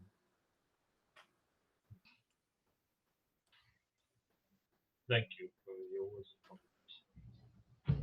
Of course. It's like, I have a question.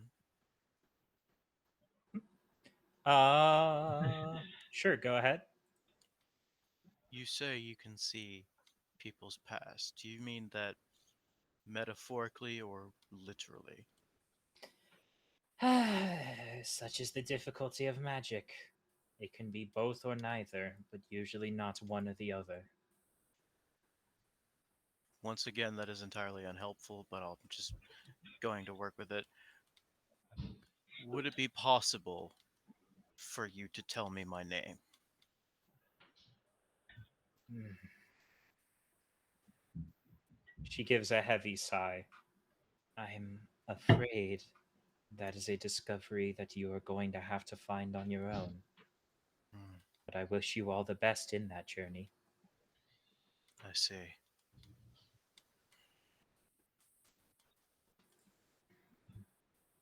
he just looks in and says, "Thank you for your support." His little sentence.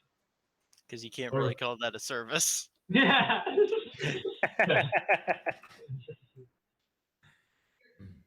he just looks and says, "So." Zoe's like, Zoe just pops out like, "Hey, so what kind of crazy adventures am I gonna go on?" Oh, I'm sure there are many in store for you, young child. And Katrina is just going to give Zoe a nice little pat on the head. And it certainly doesn't take any magic powers to see that. And the second she reaches her hand forward, something that that you guys must be familiar with our cat. The second she reaches her hand forward, Zoe is immediately just like almost trying to claw and bite at it, as Brutus is going to hold her back. Nah, I would have no idea what that's like. Yeah. Yeah. Again, that's just Zoe.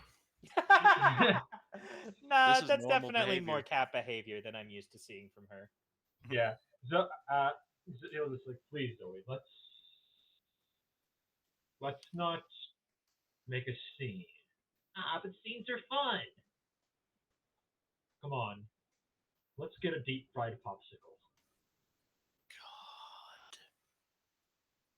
God. All right. So then, is there anything else that someone wants to do during the festival? I believe their name was Simon, but the one that I helped with the sign. Yes. The nervous Siamese cat. Yes. So Stern comes over to them, and he's a little bit more, quick with his step a little bit, just to kind of go to them, and he's like, "Oh, see, it's good to see you again. I've changed a bit, but not necessarily in a bad way." Simon is going to give a nervous little chuckle from behind his mask in the visage of a golden retriever. Yes, that does tend to happen to people around this time.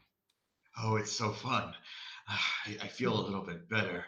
My back doesn't hurt as much. And, God, I wish. I'm excited. Can I play the game here? Oh, sure. What are you interested in? We have a bottle toss. We have a balloon and dartboard. What were you looking to play? So I'll break something. I'll do some bottle toss. I'll throw one of the rings and see if I can get them on the bottle. Although I'm frankly not sure if trusting Zoe with throwing a sharp object would be wise. Correct answer. Yeah. All right, so you're going to do just like a ring toss? Yeah, would that count? Would that be like a token that I'd use for that? Be wild. Here's the thing. I will say, let me look up token actions real quick.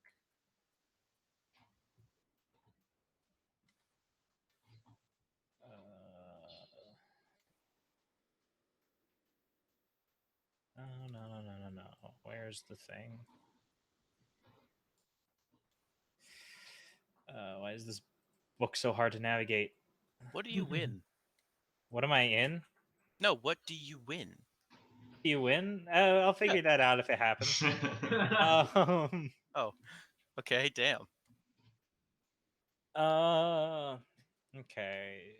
Things you can spend token to do.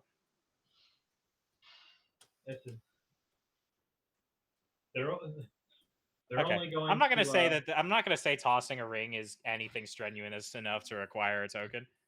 Okay. I could argue perhaps in your old weary age it could be inconveniencing yourself, but that's not really here or there. Especially since ever since last night you tend to be feeling a little spry. So I will say you are able to toss the ring surprisingly dexterously than what you're used to. I got it on there. So, rather than me having to do the hard work, I'm going to ask you, Dylan, what do you win? I think like, Simon's about to like give him something, but he's like, no, can I just play again? Can that just be my reward? Uh, Oh, it's pinball rules. Yeah. you just want another play for winning? Yes, it's so fun. I don't really need a reward for it. I just want to play. Sure. He hands you another ring. Knock yourself out. Oh, hey, we're on there again. Can I play again? I mean, I think that's his he day, gives a look sorted. behind you. There's not a line forming. I will have to ask you to give other people a chance eventually. Oh, but of course, yes. for the Sorry, time being, got a little invested not? in it. But yes, when someone comes around, I'll stop. But until then, oh, it went on there again. This is so fun. He's actually going to take one of the rings in his hands for a second. Is there something going on with these? He gives a little. He gives a little look in the sensor. I've noticed they've all got this same weird chip in the center of them. I don't understand. Oh, could it be my magic returning to me? No. And for the record, this is Simon's action of focusing on an irrelevant detail. No, it's just kind of like, I mean, even Stern's just kind of like, I mean, this is great. I'm winning a lot, but why? Very nice, very nice. Yeah, I'm glad he's enjoying the new change. Mm-hmm. All right then. What is anyone else doing?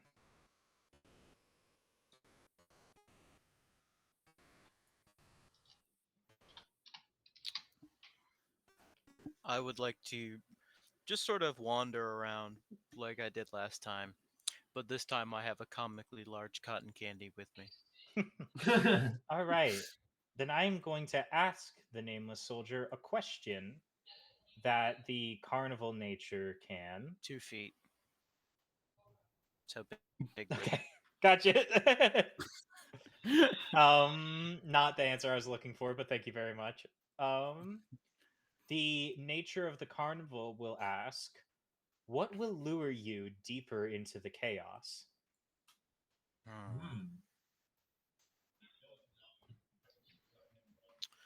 Normally, I like to stay out of chaos, or indeed watch from afar, but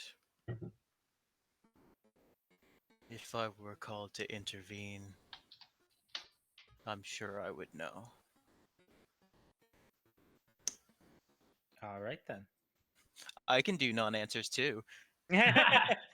You know what? Fair play. All right, then. Then, is there anything that Juno is going to be doing during the festivities? I think Juno will admire the performances that other people have put on, in whatever form they have taken, but particularly the musical nature. Sure. There actually is a thing you can do during the day of song. Find it in the book. Right. You can get a token whenever you take some time to listen to the music and describe how it makes you feel. Okay. Well, it's giving me some very conflicted feelings. Not necessarily in a bad way, but in the sense that it's very beautiful and very, it's celebratory of the place and the people that everyone has become here. But in the same sense, it feels like there's just a little bit of melancholy underneath. Like maybe not like not regret, but still kind of a sadness for a time that's passed. And Juno's currently feeling it in the sense of particularly realizing that as it stands right now in this city, she's unable to play her song as a nightingale. because she isn't one. She no longer has that ability, Hmm. presumably. But yeah, I mean, that's up to maybe. I you don't know. if you want to say that that's something that's been given up. I actually think Mhm. somewhere else earlier on. Let me see.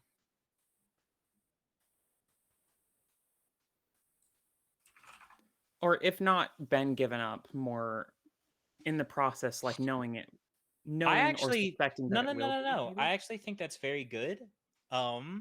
If that's something you feel is no longer with you, I can actually grant you a second token for this for giving away something you hold dear.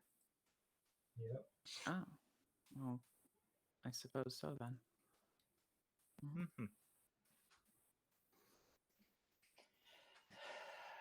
All right then.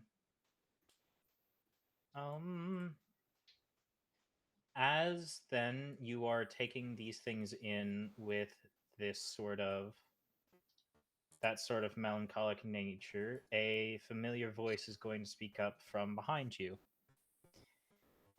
Why the gloomy look there? As you turn around to see Oz, who is wearing a mask with very close cropped feathers and the distinct beak of a kookaburra. Oh. Well, I'm mostly just pondering, you know. No regrets for anything, just thinking about decisions and how they've led me here and reflective, not sad explicitly. Yeah, I suppose I can understand that. You know, I haven't been in Evercote anywhere near as long as either Mills or Agatha. But it's nice to be here with them, you know? I can see that. There's a very particular joy to being here that is difficult to explain. Yeah, difficult to explain. That's a good way of putting it. Mm. It's been my day so far. You, mm, I hate asking people this, but Mills says I gotta work on my confidence. Mm-hmm. We are gonna be performing in just a few Yes, I am minutes. single. That's not really looking, mate. Me neither. I'm just guessing the question. I was going to ask if y'all want to watch me and my wives sing. I think Oh. that would be lovely. Yes. Yeah. Sure. We'll be on in about 10 minutes over there, stage just where you met us yesterday. Sure. Be nice to see you all. Yeah, Before I you look go, forward to seeing your performance. And Mhm. Kindling arguably does more too. importantly, hearing it. See in the figurative sense. Oh, Experience it, you know. Sure. that's better. before I before you go, I would like to ask, what are your feelings on all of this? Bruce says as he just kind of gestures towards his ears and just overall his more cat-like form. Ah, you mean that I no longer look like I'm from old Evercote? Yes. Well, I mean, I'll admit it was certainly not the easiest thing to get used to at first, but the more I stay here, the more I like it. It, I know it's silly because, you know, I know how people are outside the town where they're always all colorful and different, but being cats, it makes me feel like me, Mills, and Ag, and even all the other townsfolk. Makes us feel more like a real family, you know? Well, I can certainly understand that desire. Mm-hmm. but still, family can come from anyone. There's a Oh, thought. sure. It's not me trying to place judgment on any folk that don't all look the same. I understand. I'm not saying you can only be with the Uh, same kind of animal or anything like that. Just, you I'm not know, speciest, but how it feels. I'm only saying how it feels for me. Everyone else is yes, able to yes, do whatever they want. yes. I understand. I just God help us, they we gentrified the cats. I've been I've been from all my life I've had essentially nothing more than a found family. So, and it's it isn't it isn't so bad. Yeah. Nah, of course not. And for what it's worth, I feel like everyone having gone through a same or very similar experience, everyone going through the same like big shift or, a very similar big change that they've had to work through. That can be a very unifying experience. Yeah, So I can understand that. I think that makes sense. Hmm. I never It's gonna thought of like it that way. absent-mindedly pet my pet kindling at the same time. Like Yeah. Mm-hmm. people go Yeah. through things together.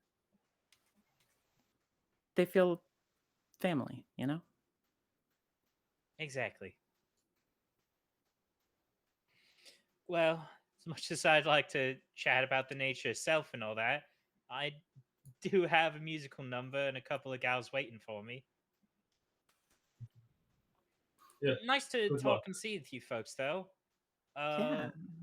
We should chat more later, maybe. I Yes. would. Sorry, Mhm. I gotta go. Thanks for this. She gives sort of a curt nod and then hurries back off to her stage. Good luck out there. Yes. Good luck. Thanks. Oh, there you all are. I had such a fun time at the games over there. How's everyone doing? Yes, I did wonder. Cotton candy? Oh, I'm sorry if I worried you all. I'm just enjoying the festivities, but how are all of you feeling about the transformation, so to speak? I'm mostly trying to focus on the sugar rush. I'm starting to warm up to it. Mm. It's weird, but but I mean, this is an exciting adventure, I guess. In the nature of the word, I suppose. I just Juno, wish I chose a sorry. better mask. Juno, what do you think about all this?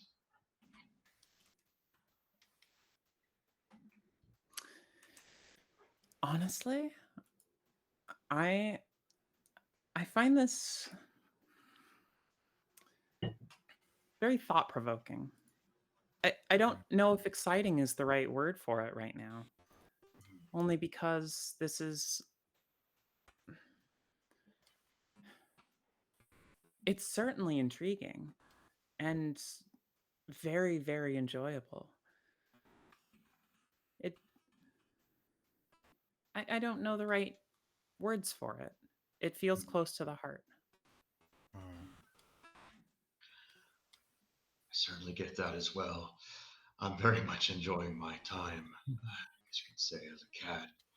Um, but yes, let's continue on then. I believe there's going to be was it a dance or something soon? A performance, more like it. Oh, okay. Yes, I would love to see that. Hmm. Sure. All right, then, in just a few minutes, you are all then treated to a performance of the Triad on stage as Mills strums out a beautiful progression on her guitar. Agatha's soaring voice goes overhead and stirs the emotions of the crowd, and Oz Is lip syncing. No. Admittedly is struggling rather visibly, but the few moments that her voice is able to get on tune are the most beautiful of the entire night. Oh, And as people are gathering around and dancing to this music and celebration, you can also see something familiar overhead as Rajova and Sal have also joined in the dancing, but are held aloft by Rajova's wings. Interesting. I hope those stay on for the foreseeable future. That's a good point. I'd hate gonna to be say the they one to do for clean that now. up. I just wonder, will the shell just fall off? I don't know. No. Mm. I imagine this is a change that happens through the night. I don't think we're gonna be like. True. As each of you is starting to enjoy yourself more in this song and celebration. I'm a foot and a half through my cotton candy. Yep.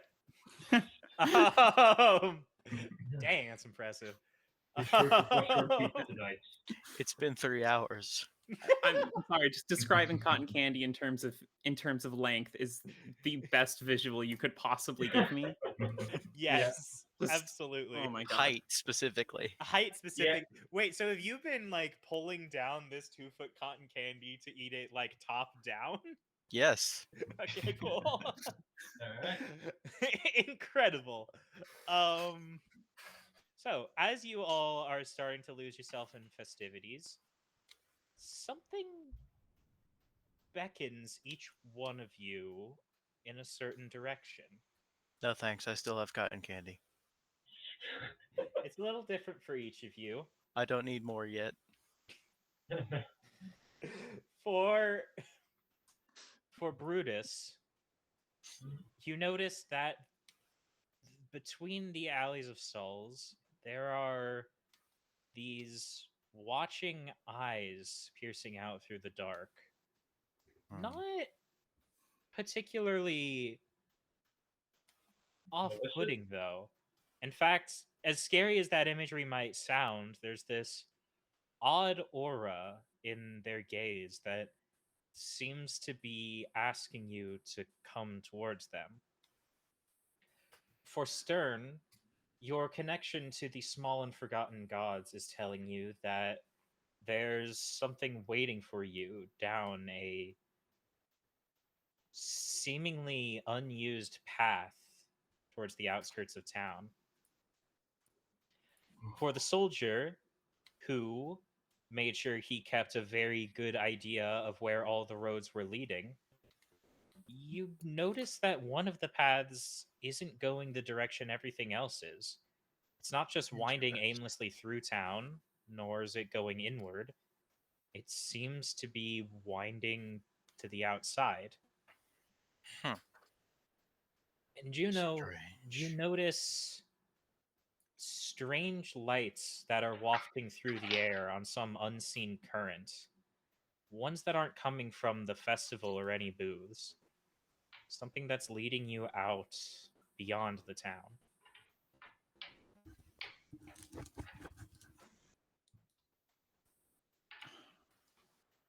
What I would do, Interesting. like, Zoe will definitely like, what are those? We should go down and check it out. It's like, I will check it out, but I cannot risk you. He will actually go to find Rosie. Or find Rajova? Rajova, yes. Sure. He'll say, you don't mind, can you watch the little one? I have some business to attend to that I must do myself. Oh, yeah, sure. I can take care of her for a second. But I'm gonna come. He just looks and says, sorry, but I need to know before I let you We need to get Brutus one of those child tethers. Really do. one of those like little like baby things that you wear or like wear around. Mm-hmm. Yeah. Okay. He was just he says to Rujova, "Don't let her out of your sight." Yep, you got it. She Yeah. gives a very No, really, for the quick sake salute. of the town. Yes, Mhm. yes. If you take your eyes off her for a second, she will be gone. Don't worry, I'll keep my eyes directly glued to her. And she sort of takes Zoe by the hand. Come on, I heard that there was a magic show about to start. She I'll say Zoe goes with you reluctantly, but still is looking back at Brutus the whole time. Mhm. Brutus turns and walks back towards that alleyway, going to investigate those eyes. Okay. How do the rest of you respond? Stern being drawn to his sort of more spiritual connection now, just kind of he's almost like drawn to it, like doesn't even kind of let anyone know where he's going. He just kind of follows. Mm-hmm.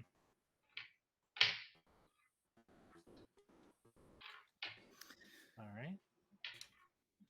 As Juno sees the lights above, she's gonna look down at the lamp that she keeps lit at all times, the bronze oil lamp that reminds her of home, Mm-hmm. and effectively ponder the fact that she doesn't have to expect a big, a grand destiny. There's always a place to come back to, and so she will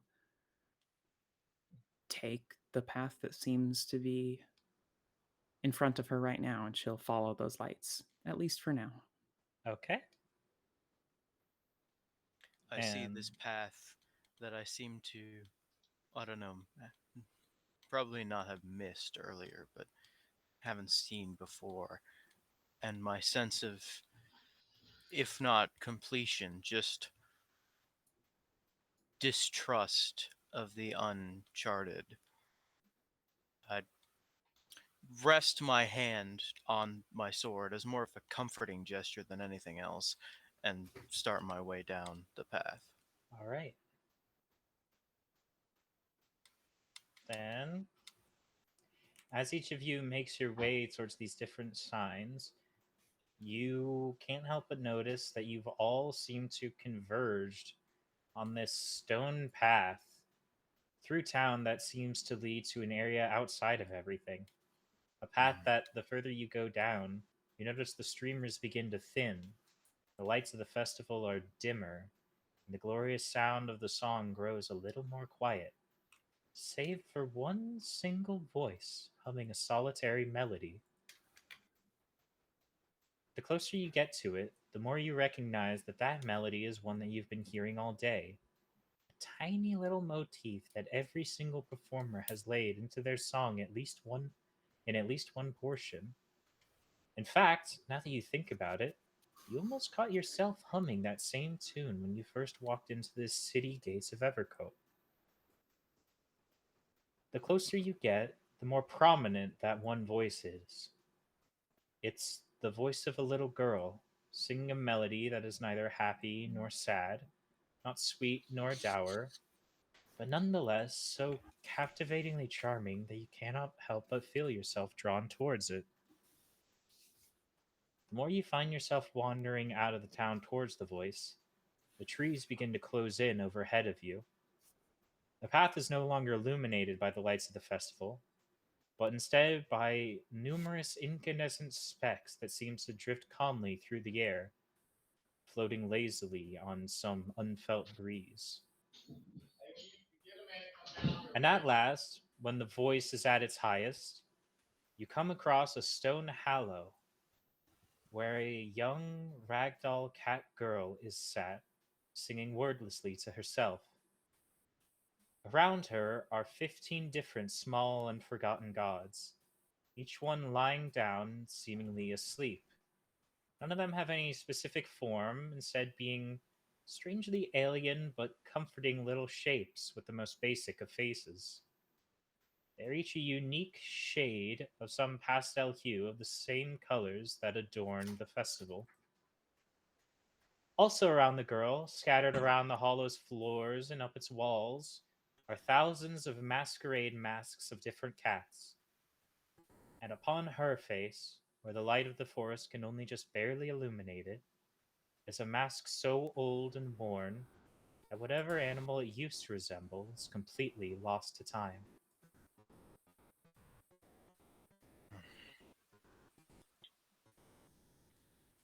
What?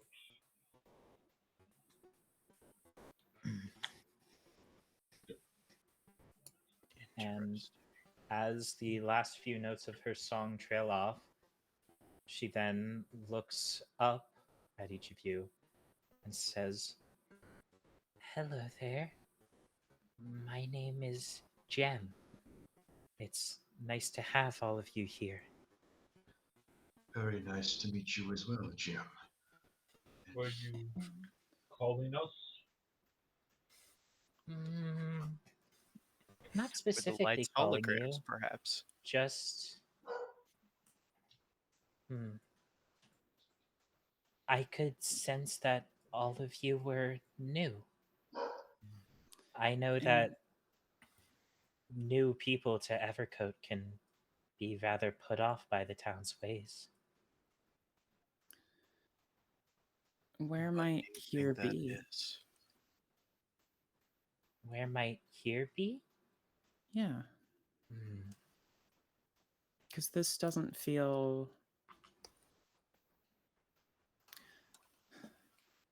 It feels almost. It doesn't. It doesn't feel like it's on the same. Hmm. Flame. Here is a It feels place a that. lower. Mhm. Here is a place that doesn't specifically have one name. It's not a place that's easy to describe, but a way that you could think of it is the edge of the world itself. A sort of passing point from one to another. I see. And you've called us here. Why? I haven't called you here. You all wandered here, correct? Yes, True. we were our own desire, I think, to reach this place for our own reasons. Oh.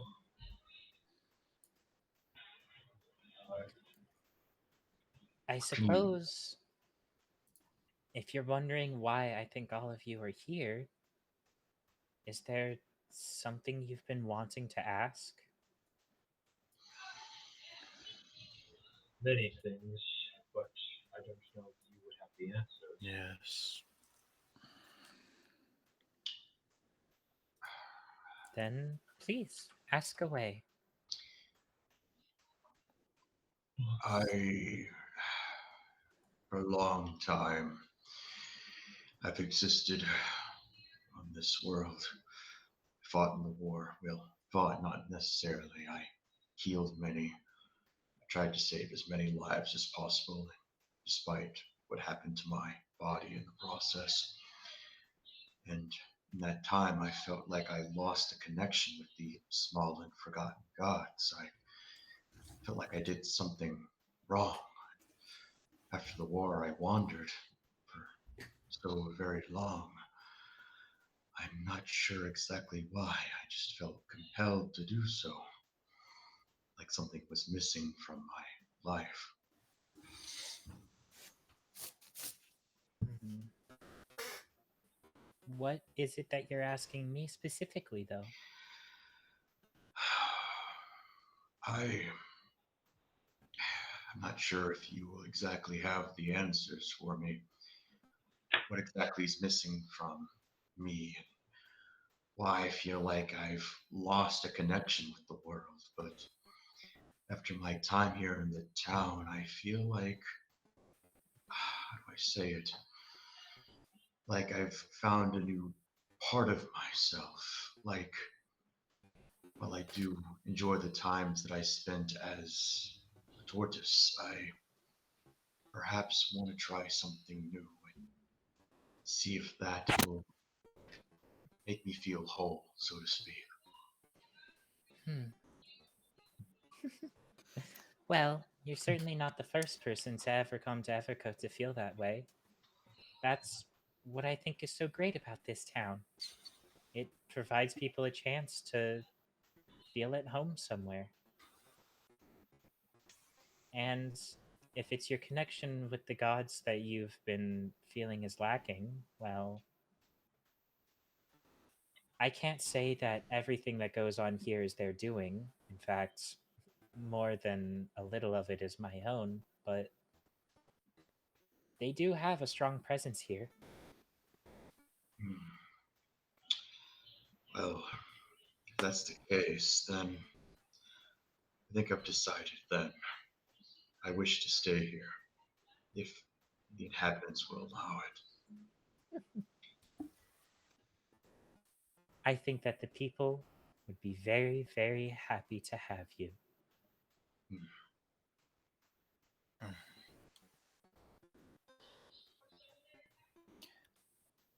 I have a couple of things that I would like to ask as well, if that's okay. I'm sorry, can you say that again? Oh, I have a couple of things to ask myself, if that's okay. Sure, go ahead. And if deemed relevant enough, I'd like to spend a token or two, depending on whether this is feasible, Mm-hmm. to offer the chance to connect with me and understand where I'm going to come from with what I'm about to explain, I guess. Sure. Um, the second one I'll explain after when I get to that point. Mm-hmm. I've spent so long trying to be here and trying to struggling to find struggling to find a balance between purpose and freedom, between like truly understanding where someone's path can take them, whether the difference between whether it can and whether it should, or between, how much is and how much of my duty it is to help them find that path or help them find a path. And while those are very specific questions, those aren't exactly the ones I'm here to ask, because i I don't know how to choose what mine is. I don't know how to I don't know how to know if staying here is right, because I know that find a lot of joy here and with the people that I've met. But I've also found a lot of joy in my past as well, and I don't want to give that up either. And if relevant, the second token would be to listen to the small and forgotten gods and hear their wisdom. Mm-hmm. All right. I think both of those are very worthwhile things and absolutely do warrant the spending of a token. Hmm. Give me a second to think about how to respond to this.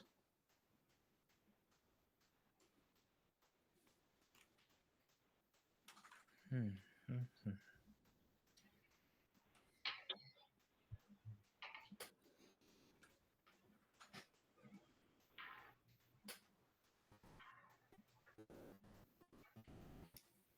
Hmm.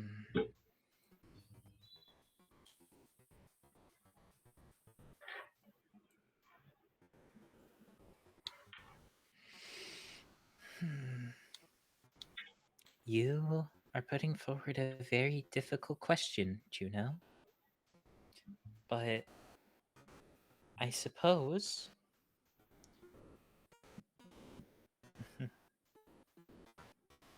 the most important thing I can ask is,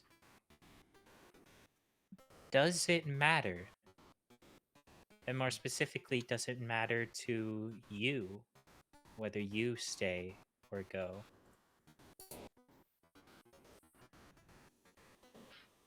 I think that what it sounds like you are seeking is a place where you can feel that joy and that light. And perhaps I'm a little biased, but I do know those things to exist here. But I'm not blind to the world outside of Evercote. I know that they can exist far beyond just this town. I guess the question to ask is not, is staying here a good idea, but is it what you want? And I know that's probably something you were already asking, but it's worth asking yourself again, you know? Thank you. As for Hmm. the shared wisdom of the many small and forgotten gods, they don't necessarily speak in any sort of.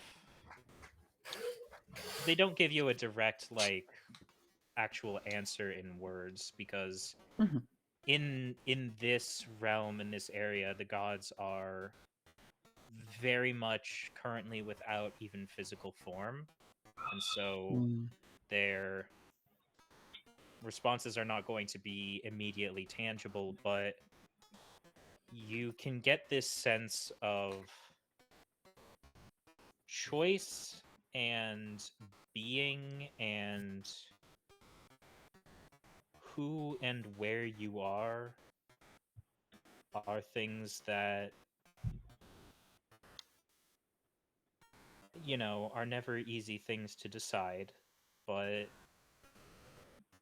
are things that are good and worth thinking about. And that even if it feels like a hard choice, it's always going to be one worth making.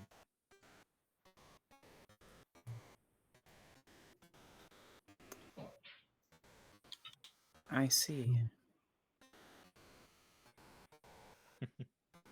Sorry if that's rather unclear.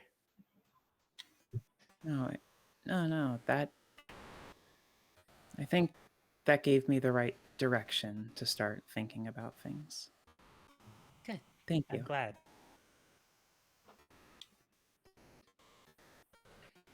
I too have been wondering not if this is the place I should be during during during my final days. For you see, I need to find someone to take care of Zoe once I can no longer do so. And here there is at least friendly people, food, shelter, but it has those it has those basic necessities, but is that what she wants? Is that what she needs? Well, I'm very glad that you feel that way about my town, but if very specifically you're asking these things about Zoe, then I think the answer is very simple for you, Brutus. You should ask her. But she's still so young, she just doesn't understand that. Mm.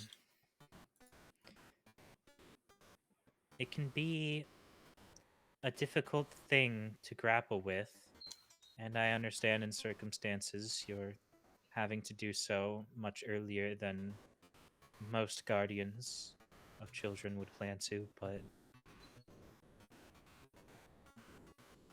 A child cannot be a child forever. She is young, yes, but she has a very big and very wondrous heart. She will be able to make the right choice for herself. I promise you.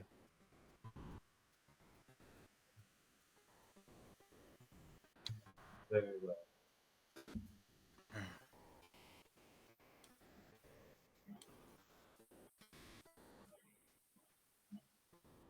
Fascinating. I suppose that leaves me then. Mm-hmm.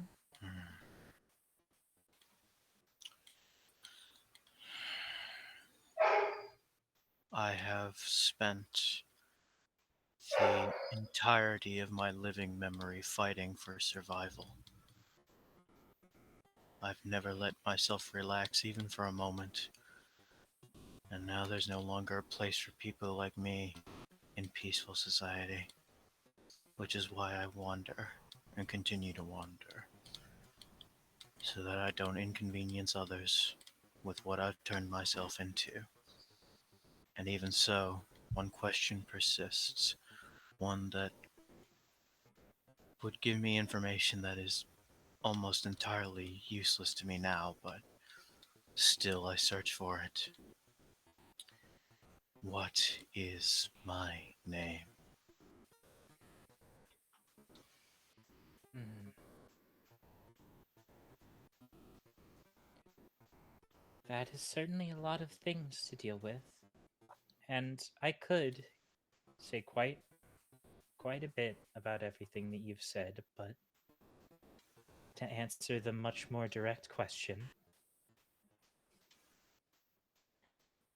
I'm sorry because I know it's not the answer you'll like, but the real answer, the only answer is it's whatever you want it to be.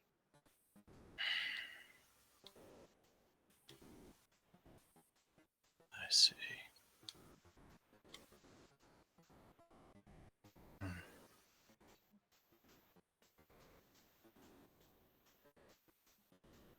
Follow-up question. And it is unrelated. Can you choose a different mask? I am very cold. Sure. There are thousands behind me if you want a better one to pick from. Thank you.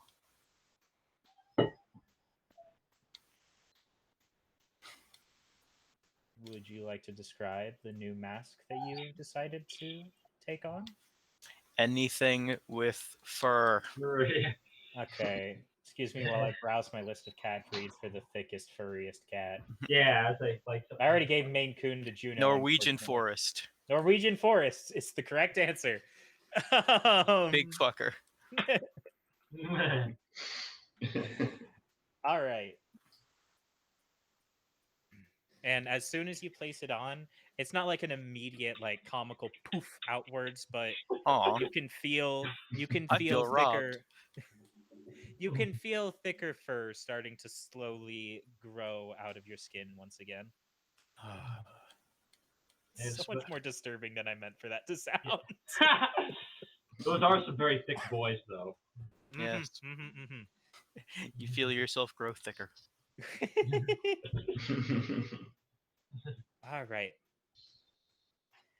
It's that cotton candy. It really is. It's just straight sugar. Pretty much. No, it is just sugar. It's Yeah.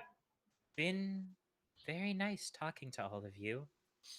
It has been a while since I've been able to get perspectives of those outside of town. How many outsiders come to town? It seems quite a lot of people have gone through the transformation.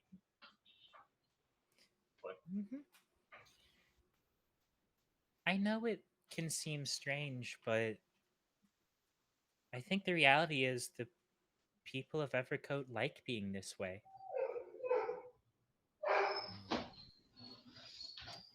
Jem just sort of shrugs her shoulders. People are weird like that. I suppose so. It's not the worst thing in the world, though.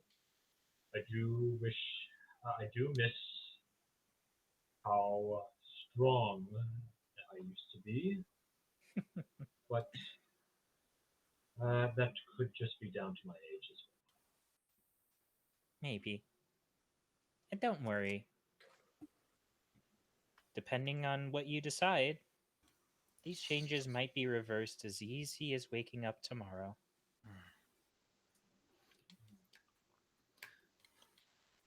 I've never Hey, associated waking up and easy before, but I believe I see your meaning. Yes, it's Juno? do you participate in the festival yourself? Hmm. That's a very strange and not easy to answer question. What do you mean? I mean, I presume that it Would you like it some cotton seems candy? um I Go still on. have about but 4 I inches mean, left. Go on. sorry, It's trying okay. to gather my thoughts a little bit. I know, I'm Um trying to cover for you. well. that is you are the person I'm gathering my thoughts from. I just want to make that clear. um in the sense of do you find the enjoyment of the festival? Do you get what you are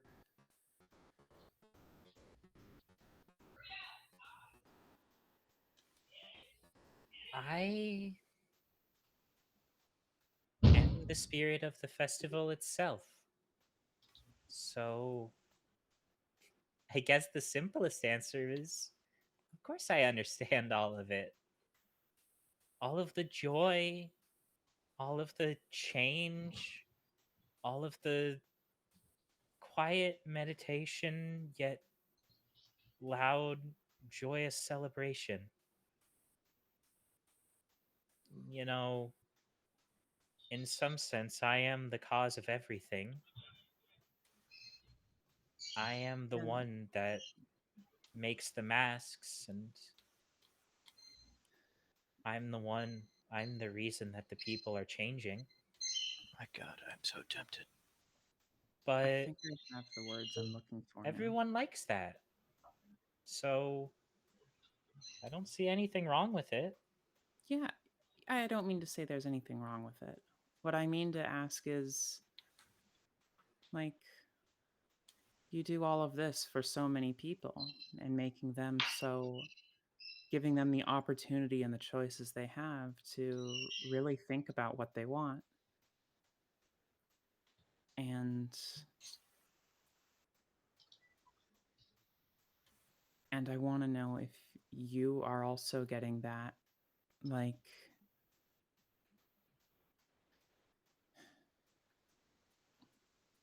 I want to know if you're getting what you want out of this too. Hmm. You can I feel see like for me it would be quite lonely if here is where you always are. I don't know if it is, but hmm. She's going to reach up to her mask, one of very difficult to determine form. It has been a very long time since I've felt the sort of things that you are describing.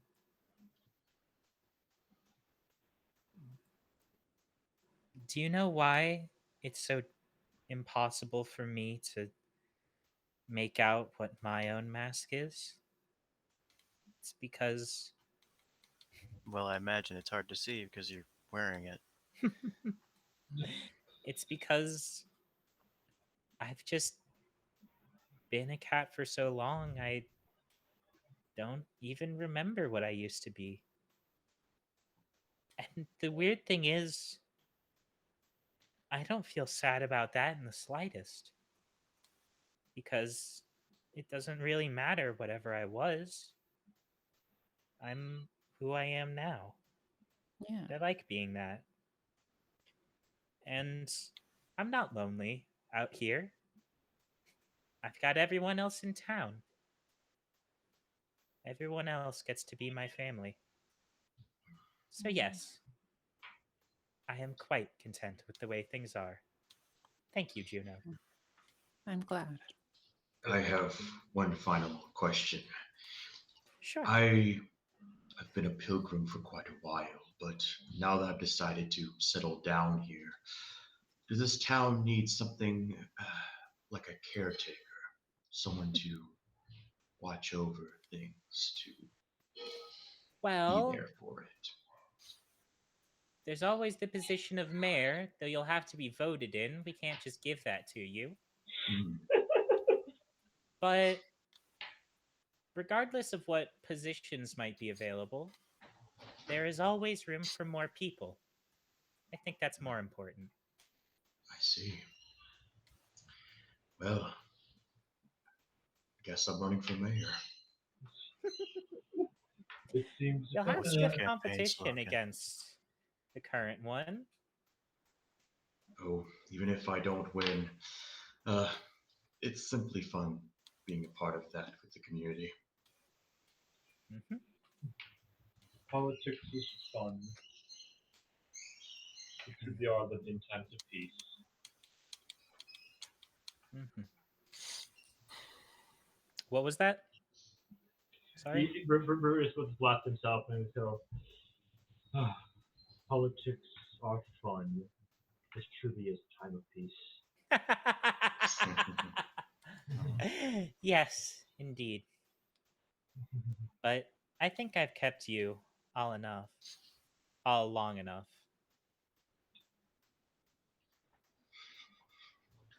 I think you can all go ahead and return back to the festival now if you want to. It's almost about time for the closing ceremonies of the night. Mm-hmm. It was very nice to talk to you. Yes, It was a thank pleasure. you. Yes, it was lovely to speak to all of you as well. Mm. And for some of you, I hope that we'll be able to communicate a lot more, even if never quite this directly.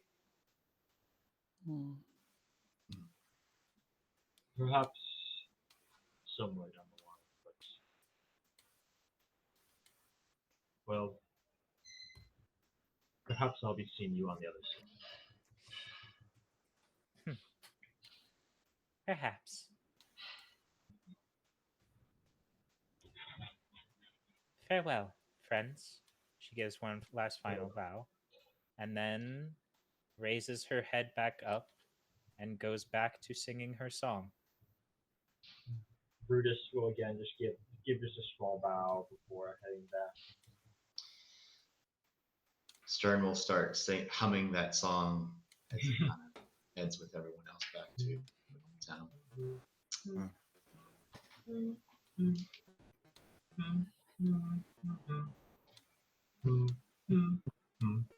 All right. So, when all is said and done, the final performance of the night is held at the grand stage of Evercote, where the townsfolk all gather together for a large bonfire that unites everyone together and fills the town with the warmth and light of every single soul present. The mayor of Evercote, Mason Offenheim, I believe I wrote their name down as, stands before everyone and gives a little speech about Evercote's Day of Song.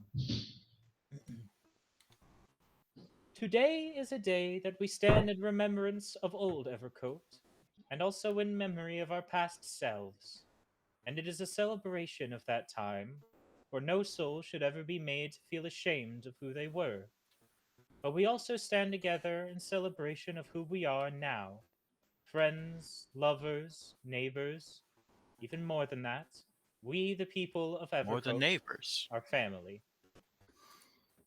And in celebration of our oneness, we shall now remove our masks and show the world that we are indeed members of the family that is our town. Those of us that are not residents may keep their masks on if they wish, or they may choose to remove them and join us. know that we welcome you and accept your choice either way. And so, I want each of you to answer the question: do you remove your mask and become a cat with the rest of Evercoat? Stern does. Knew that one. Brutus and Zoe do not. Mm-hmm.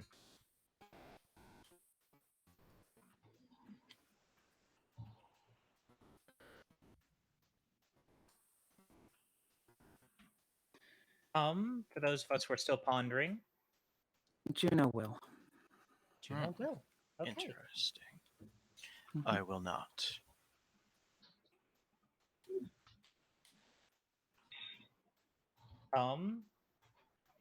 And from high above, you can hear a distressed voice call out, what's going on? As a strand on the back of Rajova's mask snaps, and it sort Oh. of halfway, sort of lightly sits askew on her face. Not quite on or off. I should have gone with the adhesive. Yeah. Yes. Mm. So then, let me make sure I have this here. Yes. Upon the next morning, Zoe and Brutus, you have returned to your former selves, Bear and Rabbit, and your masks have returned to that of a thick brown furred cat and a simple black cat. For our nameless soldier, though you were able to grow enough Norwegian fur to sleep through the night, you do awaken once again to find yourself a badger. Or rather, probably someone else comments and tells you that. I see you're back to normal, friend. Excellent. Stern, Mhm. you've awoken to find all of your scales and shell completely gone, and are now in the limber and very uniquely colored body of a Russian blue. Feels just right. And Juno, you too awaken to find your feathers and beak gone, and in place, the thick and lush fur of a Maine Coon.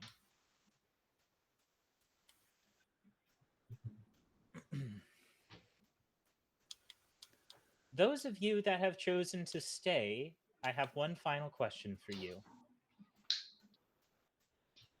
What about the life that you've just given up do you think you're going to miss the most?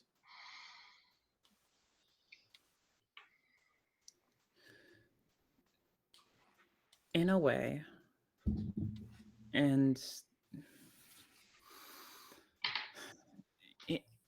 in a way, I have to say it kind of is the uncertainty.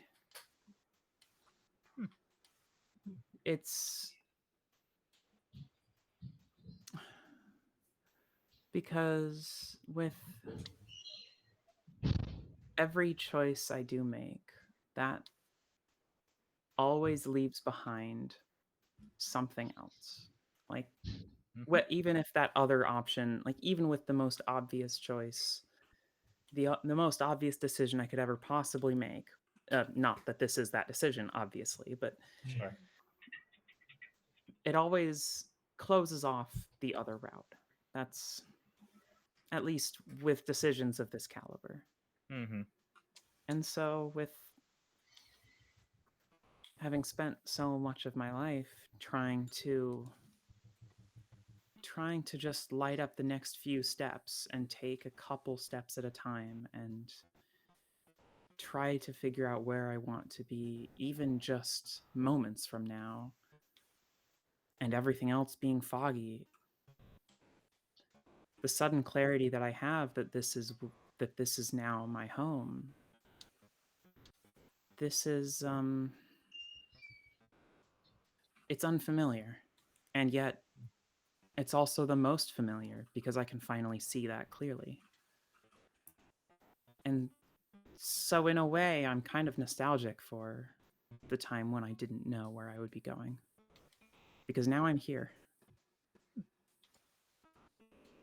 That was Would you lovely. say that on this day you see clearly? I don't know if we all get that. God damn it. Sorry.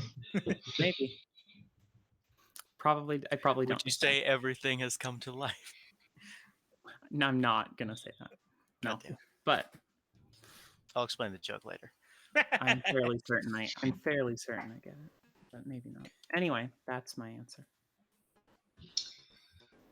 For Stern, for him, he knows that his two war buddies aren't going to share the same life as him, that they've got their own like road still to follow or journeys still left to go. And part of him feels like he's given up a little bit of that camaraderie of his old past. It's kind of like, in a way, he's finally ended his sort of memories and experiences of the war. That's kind of left him in a sense. Like he still will remember those times, the good that he's done and the horrors that he saw, and the great moments he experienced with his war buddies. But yeah, that sort of feeling of like camaraderie between them, like while they can still, well, since he does know that Brutus doesn't have much long for this world and he's not sure about his silent friend either, it just kind of feels like, that's the end of the book in a sense. That journey of his is done, and he is looking forward to his time in the village, in the town, but he does feel that part of himself is kind of left him in a sense.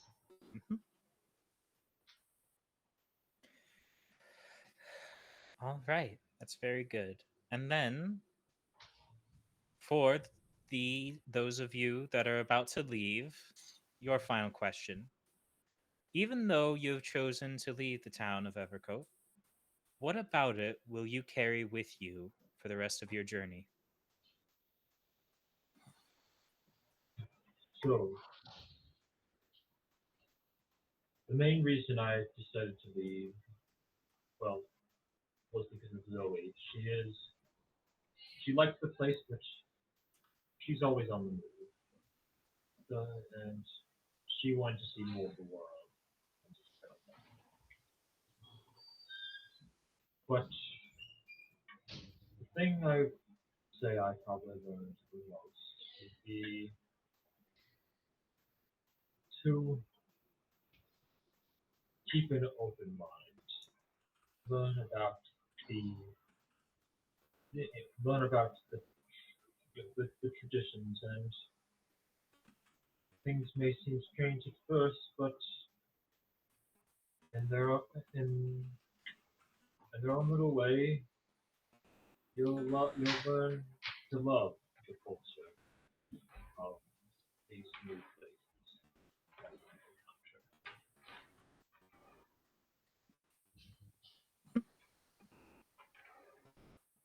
encounter. As for myself, I'm not entirely sure what I'll take with me. Maybe just the knowledge of a choice made, an option given but not taken, and what information I can take from that. Also, the remaining 2.5 inches of cotton candy. Yes, I was just thinking that.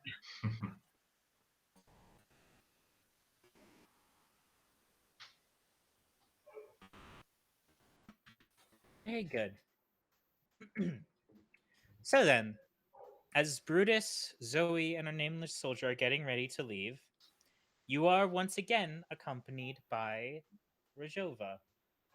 However, she has found herself in a rather odd predicament because she looks exactly the same as she did last night, still somewhere between moth and cat.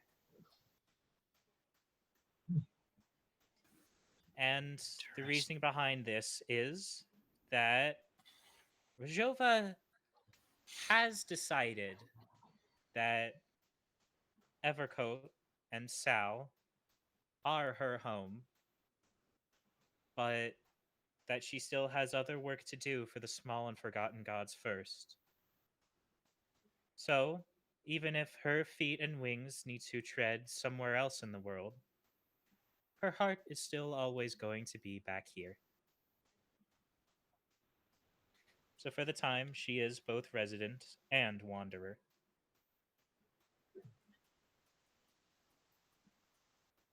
Well, I wonder our lost. Hmm. So then, shall we be off?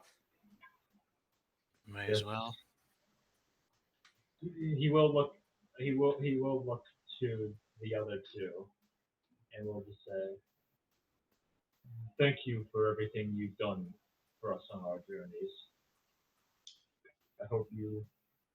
I hope you live good, full lives in this free time."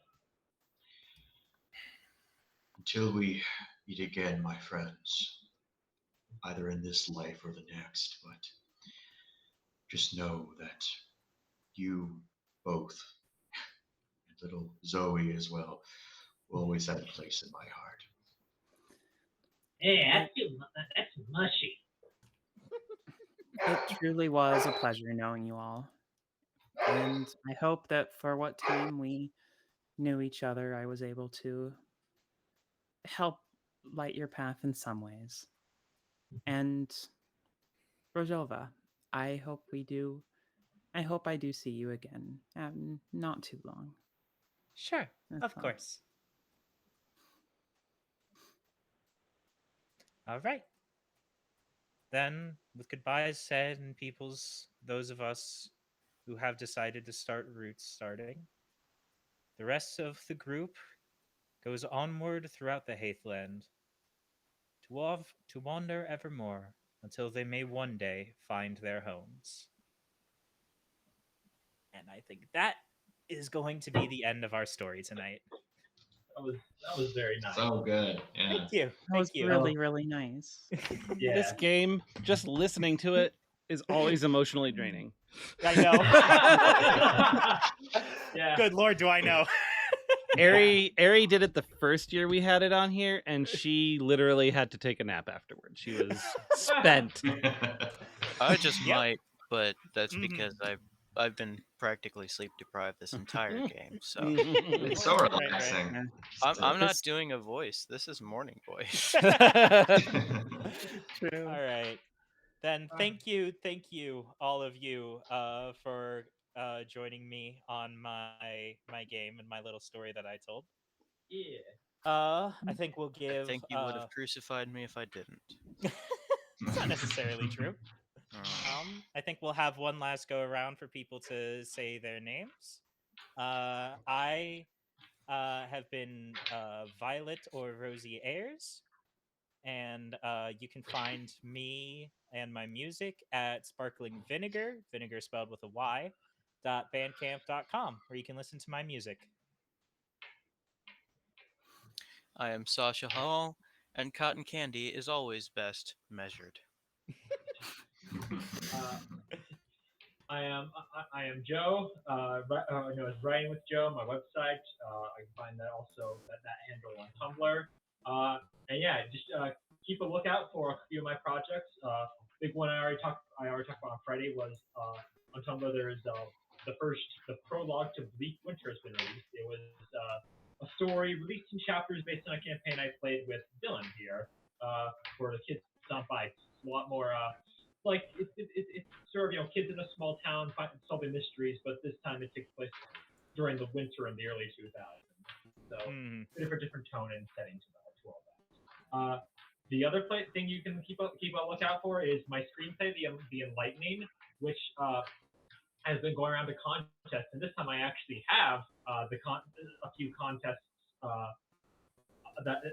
that I have submitted into. So stuff you can look out for is the Titan Awards, for Origins Film Festival, First Look Project, that and many more. I've entered this horror screenplay into, and in fact, I've actually recently one of the competitions, the Golden Script competition, published a review of The Enlightening, which you can find on my website, writingwithjoe.com, under In the Making. So yeah, feel free to read that. And thank you all very much. I have been Nova. It was a genuine pleasure, and all I have to say is I hope I will be able to participate more in any future, Meowrathons as well. Mhm. I'm Dylan Rooks. I have a Wix account, so I mean, just look for Dylan Rooks. You can be able to find it. I do a lot of like, just like art related things, like digital art. I work in Maya, make those 3D objects and things like that. So if you need someone to do that, I'm freelance and I can make something for you. Mhm. Well, I appreciate it all, guys. I always enjoy watching this game, and you guys did an amazing job. That was a great story, Vi. Thank you. Yes. Mhm. Yes. Stay tuned. At 4, we will have Star Odyssey, which is a mod of Aegon to basically give it a Star Trek feel. So this should be interesting. Kevin's always a great storyteller as well. So Alright. see you guys in about 45 minutes. Mhm. Yeah, bye. So yeah.